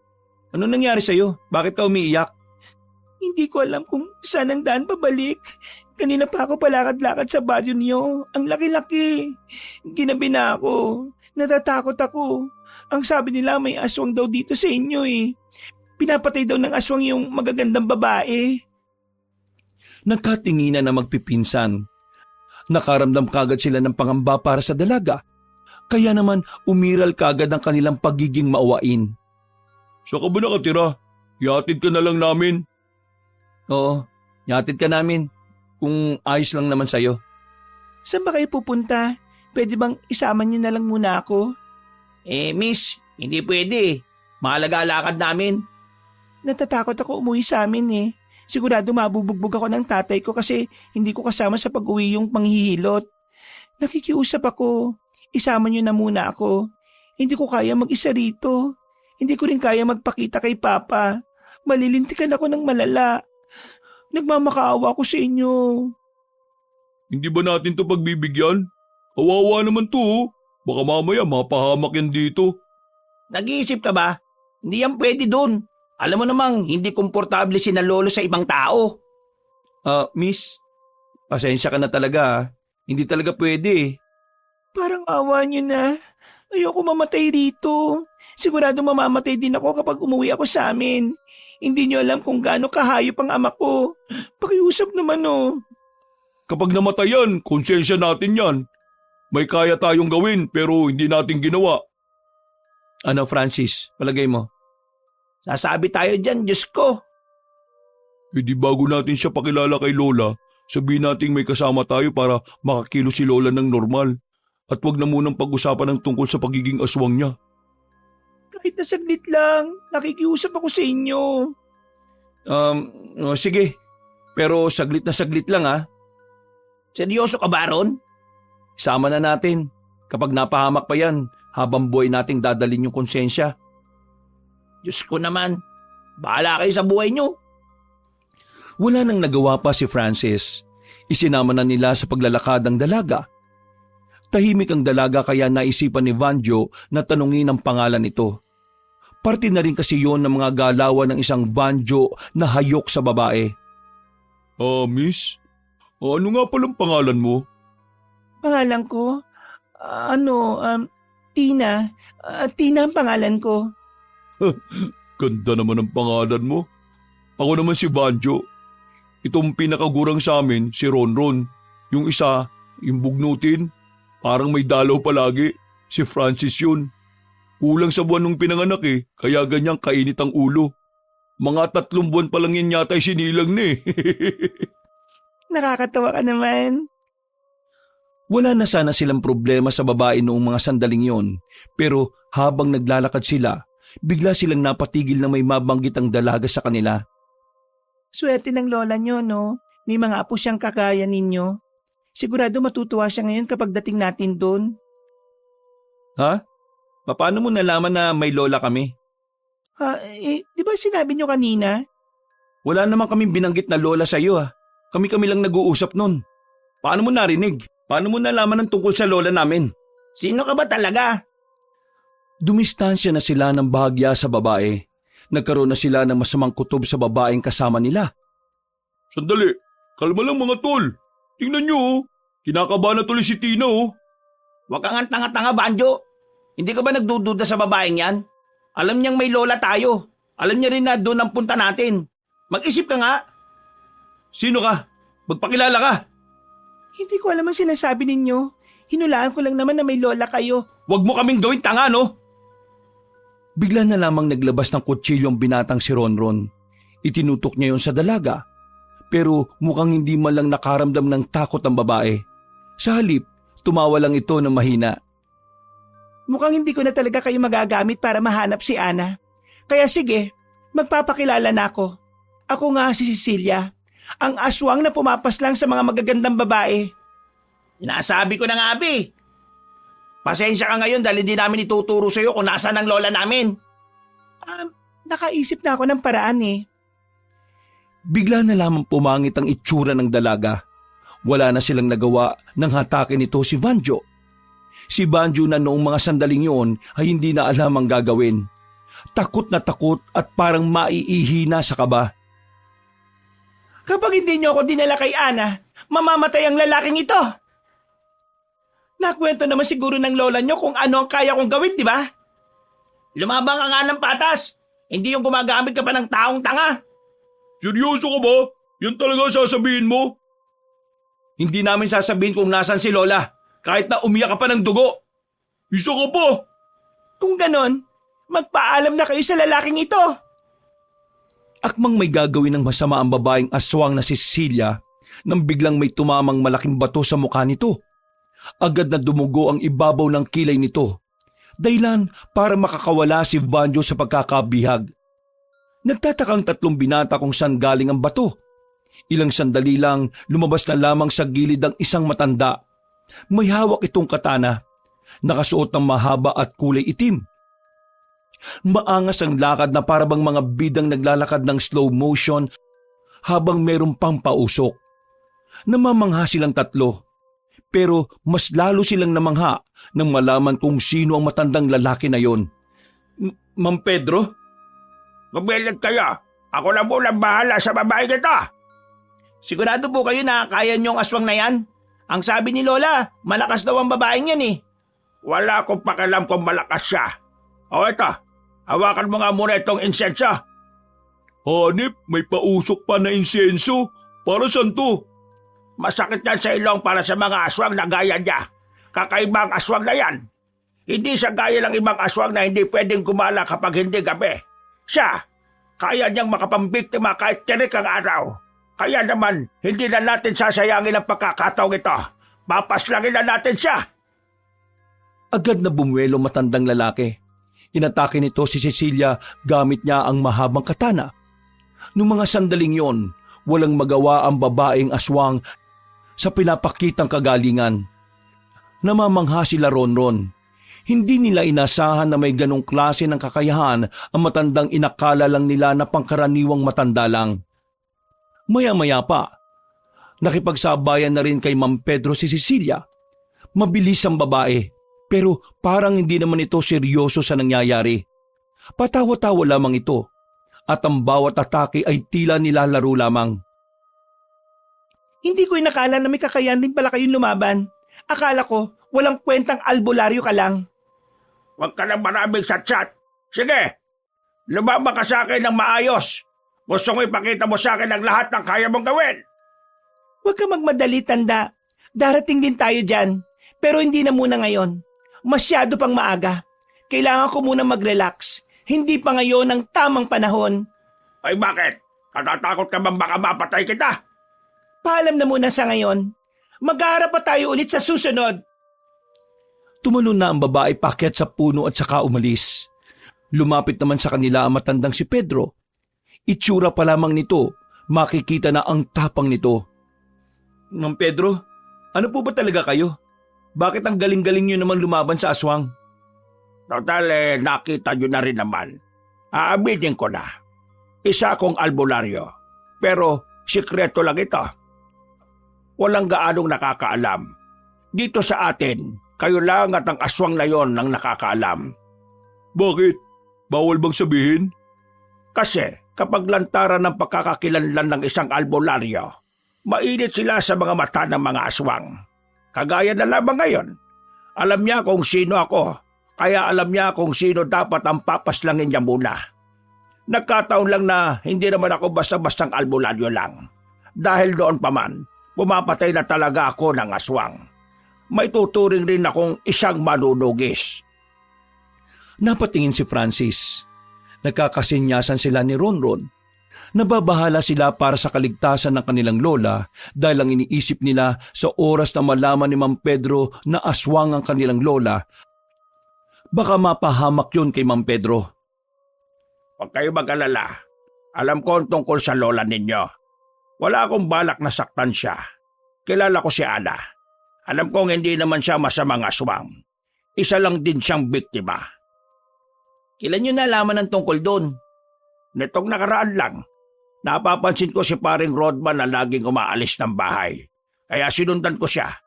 At saka ko nalaman ang tungkol sa pagiging aswang ni Ana. Nakahinga na maluwag si Ronron at Francis. Akala nila'y mapapahamak na ang kanilang lola. Ma'am Pedro, alam niyo po ba kung papaano makakabalik ang lola sa dati? Huminga ng malalim ang matandang albularyo. Nababaka sa mukha nito ang pagiging problemado. Ang totoo niyan, noong nakaraan ko pa inaalam kung paano siya may babalik sa dati. Pero hanggang ngayon hindi pa tapos ang pag-aaral ko tungkol doon. Yung po ba yung pinapakulo niyong kulay green nung nakaraan? May kinalaman po ba yun doon? Oo, para yun sa lola ninyo. Pero kailangan ko pang saliksikin ng maigi. Nang sa ganun walang mangyaring masama kay Ana kapag ininom lang niya. Ma'am Pedro, maraming salamat po sa ginagawa ninyo. Kung hindi po kayo dumating, baka po napatay na kaming 3. Ay wala yon. Pero dapat meron din kayong lakas ng loob at tapang sa susunod. Kasi hindi sa lahat ng oras ay may darating para sa inyo. Ay siya nga pala. Pwede ba akong sumama sa inyo?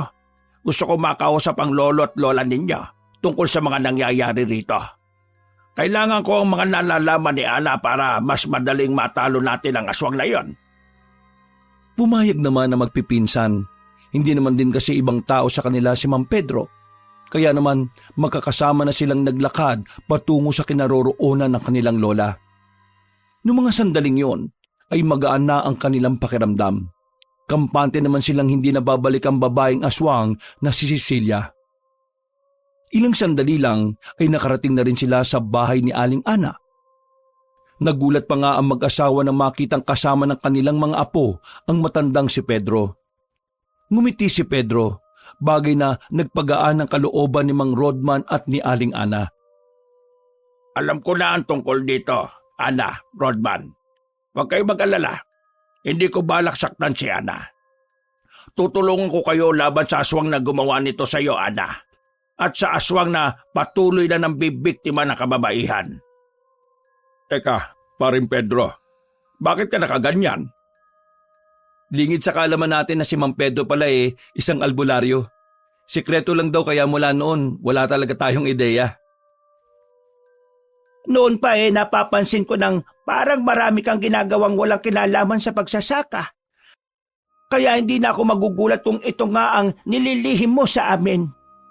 Ana, kailangan ko ng mga nalalaman mo. Kailangan kong malaman kung paano ko kakalabanin si Cecilia. Sige, sasabihin ko lahat sa iyo. Pumasok na muna kayo at dito na tayo mag-usap-usap sa loob. Habang nasa loob ng bahay ang tatlong matanda, nasa bakuran naman ang magpipinsan. Hanggang sa mga puntong yun, hindi pa rin sila makapaniwala na ang matandang pinagkakatiwalaan nila ay may kakaiba palang katauhan. Napapailing na lamang sila. Napakagaling talaga ng tadhana no? Akalain mo yun? Yung taong akala nating mahina na, malakas pa pala at may kakayahan pang harapin yung sinasabi ni Lola na pinakamalakas na aswang. Hindi mo talaga masasabi ang isang tao kung sino siya, base lang sa nakikita natin. Pero ngayon, ang mahalaga, hindi na tayo maghahanap pa ng ibang tao. Nandito na si Mang Pedro na handang tumulong sa atin. Pero mga lintik pa rin kayo. Parang gusto niyo talaga mamatay ako kanina no? Sino ba kasi yung nagpumilit na isama yung babaeng yun? Hindi ka kasi nag-iisip No ka ba? Hindi porke sinabi namin yung kanina, gusto ka na naming mamatay. Nilalaro lang namin ang utak niya. Nilalaro? Buti na lang talaga dumating si Mang Pedro. Kung hindi, sa langit na ako maglalaro ng utak. Nakaligtas ka naman kaya huwag ka na magmaktol. Ang iniisip ko ngayon, paano tayo makakatulong kay Mang Pedro? Nakakaya naman kung pati tayo o protektahan niya. Nakita niyo naman kanina, di ba? Para tayo mga tanga na wala man lang nagawa para ipagtanggol ang mga sarili natin. Madali lang naman tayo makakatulong Maging matapang lang tayo. Umawak tayo ng itak. Tapos, yun na. Ang problema sa atin kasi kanina, masyado tayong emosyonal. Nagsalita yung lagi na lang mainit ang ulo sa akin. Sino ba naman kasing hindi iinit ang ulo kapag yung kasama mo tanga? Oo, yan na naman kayo Manahimik na nga lang muna kayong dalawa. Matapos ang pag-uusap na matatanda sa loob ng bahay, lumabas na rin si Mang Pedro para magpaalam. Ihahatid na sana ito ni Ronron pero hindi pumayag ang matandang lalaki. Kaya naman daw kasi nito ang kanyang sarili. Nagkibit-balikat na lamang sila Ronron at hindi na rin nagpumilit pa. Paano? Kailangan ko nang bumalik. Baka makatunog pa ang babaeng yun at saka makasunod pa rito. Basta, pare. Tandaan nyo lang ang lahat ng mga sinabi ko sa inyo, ha? Maraming salamat, pre. Maasahan ka talaga, hindi lang sa sakahan, pati na rin sa mga ganitong uri ng pangyayari. Nako, para naman kayong bago ng bago. Huwag na kayo mag-alala. Lahat ng ito'y ginagawa ko para makabawi ako sa inyo ng mga panahong tinulungan nyo rin ako. Kumaway na lamang ang matandang si Pedro at tuluyan na ring nawala sa kanilang paningin. Samantala, maya-maya lang din ay pumasok na rin sila sa loob ng bahay.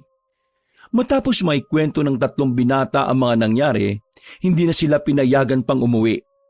Minabuti ng mag-asawang Rodman at Ana na doon na rin magpalipas ng gabi ang kanilang mga apo. Kahit inaantok na, gumugulo pa rin sa utak ni Ronron ang mga nangyari. Hindi niya maintindihan ang kanyang nararamdaman. Ngayong kasama na nila sa laban si Mang Pedro, parabang nakakaramdam na rin siya ng pagkabahala. Lumigid na lamang siya pakanan habang nakahiga. Nagulat siya nang halos magdikit na ang mukha nila ni Banjo. Nanong mga sandaling yon ay masarap na rin ang tulog. Kinabukasan ng umaga, kahit antok pa ang tatlong binata, maaga silang ginising ni Mang Rodman. Nakahanda na rin kasi ang kanilang kakaining almusal. Naglatag lamang ng dahon ng saging sa ibabaw ng lamesa at doon inilagay ang kanin at ulam. Habang si Aling Ana naman ay gulay at prutas lang ang kakainin. Masaya naman ang kanilang kainan, pero mga bandang 8:00 ng umaga, kinailangan na rin nilang umalis. Kailangan pa rin kasi nilang asikasuhin ang kanilang sakahan. Mag-iingat kayo mga apo. Palagi niyong tatandaan na mas mahalaga ang kaligtasan natin sa kahit ano pa mang mga bagay. Huwag kayong mag-alala. Makakaalis din ako rito. Kasama niyo ako sa laban na ito, mga apo. Huwag rin po kayong mag-alala, Lola. Kami mga apo nyo, gagawin namin ang makakaya namin para maibalik ang dati sa lahat. Ngayong narito na kayo sa amin, hindi na namin haayaan na mawala pa kayo ulit. Tumango na lamang ang matandang babae. Mga ilang sandali lang ay naglakad na rin sila paalis. Meron silang daladalang itak na nakasukbit sa kanilang gilid. Handang-handa sila sa anumang oras na mapalaban sila kay Cecilia. Nakarating naman sila ng mapayapa sa kanilang baryo. Nasasaka na rin si Mang Pedro noong mga sandaling yon. Kung kumilos sila, ay parabang wala lang nangyari. Normal pa rin. Natural na kagaya ng dati na ang tanging pinag-uusapan lamang nila ay tungkol sa mga ani nila. Uwi muna ako saglit sa atin ha. Nagugutom na kasi ako eh. Kaunti lang kasi yung nakain ko kanina. O sige, pauwi na rin naman tayo eh. Kami nang bahala rito. Nagdadaylan lang yan. Kunwari nagugutom pero tinatamad lang tumulong dito. Nagugutom nga ako. Pinagsasabi mo dyan. Gumagawa ka na naman ng sarili mong kwento eh. Hindi na panatulan ni Francis ang lalaki at agad na rin yung umalis. Naiwan sila sa sakahan. Tinapos na lamang nila ang iba pang kailangang gawin. Dakong 5:00 na nang pauwi na nila ang mga tauhan nila. Hindi na kasi nila yon pinapaabot pa ng gabi. Dahil na rin sa mga nangyayaring patayan at pag-atake ng aswang. Naniniwala kasi sila Ronron na sa ganong sitwasyon, baka kung sino na lamang ang paslangin ni Cecilia. Iniisip nilang pagbubuntungan ng babaeng aswang ang kahit sinong makita nito. Mamaya, pumunta muna kayo sa bahay ha. Bakit po? May gagawin na po ba tayo kontra kay Cecilia? Meron akong ibibigay na itak sa inyo. Ang mga itak na yon ay mas epektibo kumpara sa mga pangkaraniwang itak na hawak-hawak natin. Nagkatinginan si Ronron at Francis. Maya-maya, pinunta na nila si Vanjo at isinama na rin sa pagpunta sa bahay ni Mang Pedro. Nang makarating na sila roon, nakahanda ng 3 itak na kakaiba ang disenyo. Parehong itim ang mga yon pero ang isa may kalawit sa dulo. Ang isa naman ay parang lagari ang talim sa bandang gitna. Ang isa naman medyo baliko ng bahagya. Itinago ko pa yan. Ginamit yan ng mga tsuhing ko nung araw. Nang mamatay sila. Ipinamana nila ang 3 to sa akin. Wala naman na akong paggagamitan yan. Hindi naman pwedeng 4 na itak ang gamitin ko sa laban. Mabuti na lang talaga kayong nakilala namin at may pagganito pa talaga. Siguro kung ibang albularyo to, baka hindi kami nakatanggap ng ganito. Mang Pedro, maraming salamat ha. Mula nang malaman namin na albularyo ka pala, kahit na papano tumaas ang moral namin para protektahan si Lola Ana. Gagawin natin ang lahat para protektahan ang lola ninyo. Pati na rin ang mga tao dito sa probinsyang to. Handang-handa na ako sa laban na to. Matagal kong hinintay ang pagkakataon na ito. Nung gabi ding yun, tinuruan sila ni Mang Pedro sa paghawak ng itak. Mabilis din naman silang natuto. Agad din naman nilang nakabisado ang mga galaw at tamang hagupit ng sandata. Pero hindi pa rin magawang makampante ni Ronron. Dahil ayon kay Mang Pedro, hindi rin basta-basta ang kanilang makakalaban. Napag-usapan namin ng lola ninyo na para lumabas si Cecilia ngayong gabi. Kailangan nating ipaalam sa kanya na pupunta tayo sa lola ninyo. Pero, paano naman natin ipapaalam sa kanya ang bagay na yun? Paglabas natin, wala tayong ibang pag-uusapan kundi ang pagpunta natin sa lola ninyo. Malakas ang kutob kong nakamasid siya sa atin. Bakit ba ang lola namin ang gustong-gusto niyang patayin ngayon? Di ba dapat nambibiktima na siya ng magagandang babae ngayon para mas lalo siyang magmukhang bata? Nasa lola ninyo ang itim na bato. Ang itim na batong yon ay matagal nang hinahanap ni Cecilia. Nagkataon na si Ana ang nakakita nito sa isang kuweba 3 taon na ang nakalilipas. Kailangan makuha yun ni Cecilia para mas lalo siyang bumalik sa dating pagkabata. At para mas lalo siyang lumakas. At ang mas masaklap pa, may posibilidad na maging immortal siya. Napapatango na lamang si Ronron. Mabilis na lumipas sa mga sandali. Lumabas na rin sila ng kanilang kinalalagyan. Nilalakasan nila ng sadya ang kanilang boses upang marinig ito ng babaeng si Cecilia. Nang makarating na sila sa kalsadang bibihira lamang madaanan ng mga tao, nagparamdam na ang babae. Iandaan niyo ang sarili ninyo. Narito na siya. Napalunok na lamang ng laway ang binatang si Ronron. Nararamdaman na niya ang kakaibang kaba sa kanyang kalooban. Namamawis ang kanyang palad dahilan para hindi niya mahawakan ng maayos ang hawak-hawak na itak. Hindi nga nagtagal, nagpakita na sa kanila si Cecilia. Tumatawa-tawa pa ito sa gilid na parabang hindi man lang nakakaramdam ng takot. Sinasabi ko na nga ba't lilitaw ka ng salot ka? Alam ko naman na gusto niyo rin ako makita. Ang patayin ako ang balak niyo, tama ba? Kaya naman, ganun din ang layunin ko sa gabing ito. Naisip ko lang na mas mainam na paslangin ko muna kayo, lalo ka na matanda ka. Nang sa ganun wala na maging istorbo sa mga gusto ko mangyari. Wala ka ng maraming satsat. Simulan na natin to. Inilabas na nila ang mga sandata nila. At sa mga sandaling yun, meron ding inilabas si Cecilia na maliit na bell. Nung una'y nagtataka sila kung para saan ang bell na yon. Pero nang patunugin na ng babaeng aswang, nakaramdam na lamang sila ng bahagyang hilo. Tila ba umiikot ang kanilang paningin? Ma'am Pedro, anong nangyayari? Para akong inaantok. Visit naman buhay to. Ginagamitan niya tayo ng itim na kapangyarihan. Huwag kayong papatalo. Kagatin niyo ang mga daliri niyo hanggang sa magdugo. Ha? Gawin niyo na lang.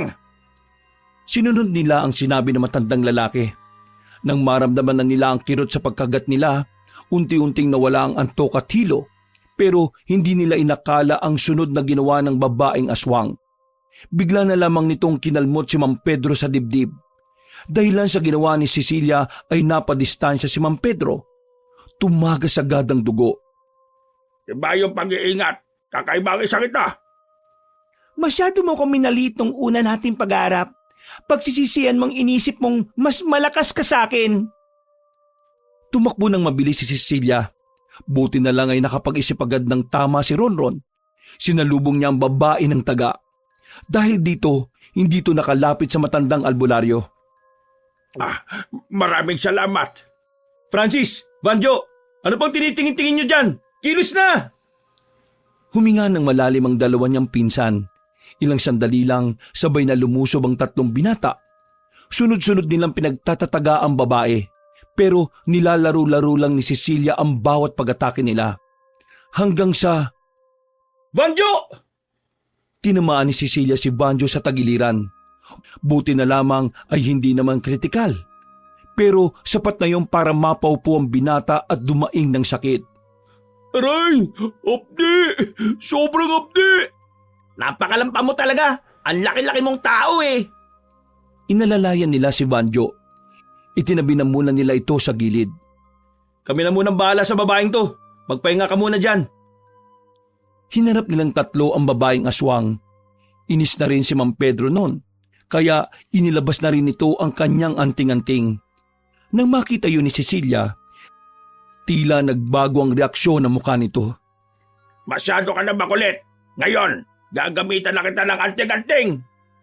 Yan, ganyan nga. Ibuhos mo lahat ng kakayahan mo. Dahil kung hindi, wala kang kahit na kaunting tsansa na manalo sa akin. Tila may kung anong ibinulong si Mang Pedro sa hawak nitong medalyon. Biglang lumakas ang hangin. Nagsasayawan ang mga puno sa kagubatan. Maging si Ronron at Francis ay naggulat sa sumunod na nangyari. Sobrang bilis ng takbo kasi ng ginawa ni Mang Pedro. Madali itong nakalapit kay Cecilia. Hindi inaasahan ng babae na magagawa siya nitong puruhan. Tinaga siya ni Mang Pedro sa balikat at sinaksak pa. Nakailag ang babae kaya tinamaan lang yon sa gilid ng leeg. Ano? Hanggang dito na lang ba ang kaya mong gawin, Cecilia? Halatang halata ang panghihina ng babae dahil sa ginawang pag-atake ng matandang lalaki. Noong mga sandaling yun, hindi na rin nagsayang ng pagkakataon ng tatlong binata. Lalong-lalo na si Rondo na nagmamadaling lumapit kay Cecilia. Tinaga niya ang babae at tinamaan yun sa tenga. Natapyas ito. At kahit na daplis lang ang nagawa ni Ronron, hindi may kakaila na mahapdi ang sugat na nagawa nila. Nagkukumahog na umakyat ng puno ang babaeng si Cecilia. Masyado na yata kayo nagiging kampante. Akala niyo siguro, ito na ang lahat na kaya kong gawin. Tingnan natin ngayon! Nalaglag ang dalagang si Cecilia at nangisay-ngisay ito sa lapag. Nang lapitan ito nila Ronron, iba na ang itsura ng babae. Wala na ang bakas ng pagiging babae at maganda nito. Halimaw na ang muka at ang lahat ng katawan. Humaba ang nguso nito na para bang aso. Nagkaroon din ito ng makakapal na buhok sa ilang bahagi ng katawan. Lumayo kaya! Bakit po? Ano po bang klaseng nilalang yan? Aswang pa ba yan? Kung hindi ako nagkakamali, isa siyang aswang na may dugo ng amomongo. Ha? Ano namang amomongo yun? Isang uri ng nilalang na parang naihahambing sa unggoy. Pero mabangis ito, lalo na't may dugo ng aswang din ito. Habang nag-uusap sila, natapos na rin ang dalagang halimaw sa kakangisay nito. Nagpatunog pa ito ng mga buto. Nung mga sandaling yon, kakaibang kilabot ang nararamdaman nila. Na kahit si Mang Pedro na may dalang anting-anting, nababahala rin sa kayang gawin ng kanilang kalaban. Hindi na nagsasalita si Cecilia. Wala silang ideya kung si Cecilia pa rin ba ang kaharap nila. O baka hindi na rin sila nito nakikilala. Pero kahit na ganun, wala silang balak na atrasan ito. Umangil ng malakas si Cecilia. Gumapang ito ng mabilis. Sinubukan nilang labanan ng aswang na si Cecilia pero iba ang nangyari. Naramdaman na lamang ni Ronron ang pagtilapon niya. Kasabay niya ang dalawang pinsan na si Banjo at Francis. Pagbagsak nila sa lapag, may umagos na dugo mula sa balikat niya. Banjo! Francis! Nakita niyang nakadapa na rin ang dalawa. Sugatan na rin at dumadaing na rin. Pero pinilit pa rin nilang makabangon. Nang madako ang tingin nila kay Mang Pedro, nakita nilang nahihirapan din yon na labanan ng aswang. Bakas na bakas ang layo ng pagitan ng lakas ng dalawa. Mang Pedro! Nakagat ng aswang si Mang Pedro sa kamay. Pero buti na lang ay hindi naman yon sobrang lalim. Ang kaso nga lang, bagyang bumagal ang kilos na matandang lalaki. Kaya kahit na hindi pa nakaka-recover ang magpipinsan, tumakbo sila para lapitan si Mang Pedro. Walang iyang isang ito. Pati ang anting-anting ko, natatakot sa kanya. Kakayanin pa ba natin siya? Tingin ko, kailangan na muna nating umatras. Hindi. Kung atras tayo, mamamatay din tayo dahil aabulin niya tayo. Tama si Banjo. Kaya ang tanging magagawa natin ngayon, mag-focus ng matindi at mas tatagan natin. Wala na itong atrasan. Muli silang pumormang apat. Umatake na naman ang halimaw na si Cecilia. Hindi ito makalapit kina Ronron dahil sa paulit-ulit na pagwasiwas nila ng kanilang sandata. Pansamantalang hindi sila nagawang sakta ng aswang na yon. Pero makalipas lang ang ilang minuto, nakaisip ng paraan ng aswang. Kumuha ito ng makapal na sanga ng puno at saka binato sa kanila. Muntikan na silang tamaan. Buti na lamang ay nagkahiwa-hiwalay sila. Pero paraan lamang yon ng aswang para makagawa ito ng espasyo.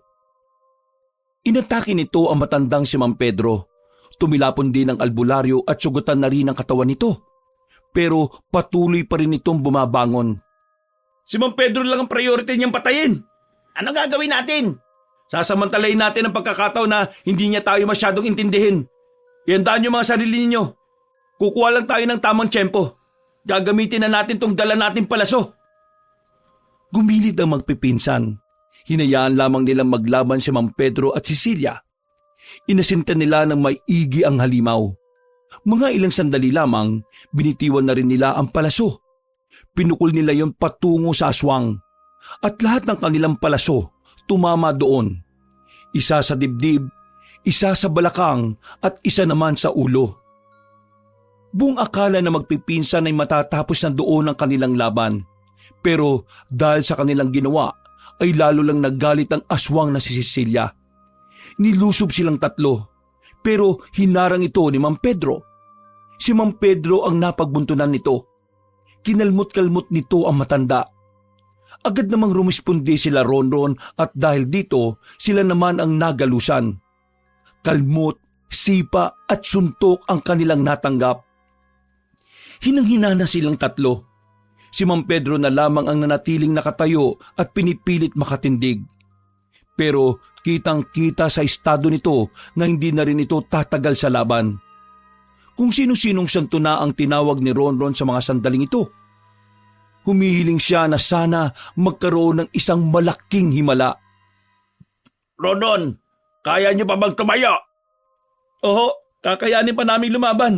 Pipilitin namin. Hindi, pilitin yung tumayo para tumakas. Hindi pwede. Hindi ka namin iiwan dito. Sama-sama nating inumpisan to. Sama-sama nating tatapusin to. Mga bata pa kayo. Kailangan kayo ng lolo at lola ninyo. Kaya sige na, umalis na kayo. Pilitin yung makabangon para iligtas ang sarili ninyo. Lalabanan ko ang halimaw na ito hanggang sa dulo ng hilinga ko. Biglang umangil ang malakas ang babaeng aswang. Ilang sandali pa, muli na namang itong lumusob. Natumba si Mang Pedro dahil sa ginawa nito. Sa puntong ito, tuluyan ang nawala ng pag-asa ang tatlong binata. Susubukan pa lang kasi sana nilang bumangon pero mukhang doon na rin talaga magtatapos ang kanilang kapalaran. Wala na. Kailangan na lang yata nating tanggapin na maya-maya lang makakaharap na natin si Lord. Umibabaw ang babaeng aswang kay Mang Pedro. Bigla itong naglabas ng mahabang kuko. Itinutok na yon sa dibdib na matandang albularyo. Napapikit na lamang si Ronron habang nagsimula na ring maiyak. Pero nagulat na lamang sila nang marinig nilang tila uminda ng sakit ang aswang. Nang dumilat sila, nakita nila si Aling Ana. Ang kanilang lola na sinaksak ng itim na punyal ang aswang na si Cecilia. Ang punyal na ito ay ang punyal ng dating magaling na albularyo na pinaslang mo. Kaya wala ka lang magagawa, Cecilia. Ngayon na ang katapusan mo. Sa ginawa na matandang si Ana, unti-unting bumalik ang dating anyo ni Cecilia. Tumatagas ang dugo mula sa leeg ng dalagang aswang. Isa kang traidor. Binuhay kita pero itong ginawa mo sa akin. Hindi ko utang na loob ang buhay ko sa iyo. Dahil ang gusto mo lang naman ay gamitin kami sa kasamaan. Umubo ng ilang beses si Cecilia. Pero kalaunan din ay nalugutan na rin ito ng hininga. Dahil doon, nakahinga na rin sila ng maluwag. Sakto namang dumating si Mang Rodman na may mga kasama pang mga residente. Tinulungan sila ng mga yon na makabangon. Agad silang dinala sa pagamutan habang ang bangkay naman ng aswang na si Cecilia ay sinunog ng mga tao. Mula nang makamit nila ang kanilang pagkapanalo, hindi na muli pang nadagdagan ng mga babaeng namamatay. Nabalik na rin ang kapayapaan sa kanilang baryo. Samantala, nanatili namang dihim ang katauhan ni Aling Ana sa mga tao. Dahil sa mga sandaling yon, hindi pa rin nakakahanap ng gamot para maibalik siya sa pagiging tao. Ganun pa man, masaya pa rin si Ronron. Dahil sa wakas, kumpleto na ang kanilang pamilya. Nagdahilan na lamang sila sa mga tao na hindi pala nakasama si Aling Ana sa trahedya noon. Sadyang pinili lang talaga na matanda na lumayo.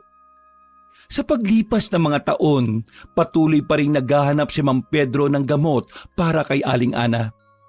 Ayon kasi sa ibang magagaling na albularyo, may pag-asa pang makabalik sa dating pagiging tao ang matandang babae. Kaya naman hindi sila nawala ng pag-asa.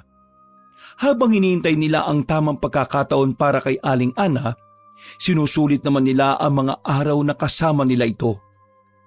Sa ngayon, masaya na sila sa kanilang buhay. Itinoon nila ang kanilang atensyon sa pag-aasikaso ng kanilang sakahan. Masaya nilang sinasalubong ang bawat bukas. At kung sakali mang mas matagalan pa ang pagbabalik ni Aling Ana bilang tao, handang-handa pa rin silang maghintay kahit na gaano pa ito katagal. Wakas,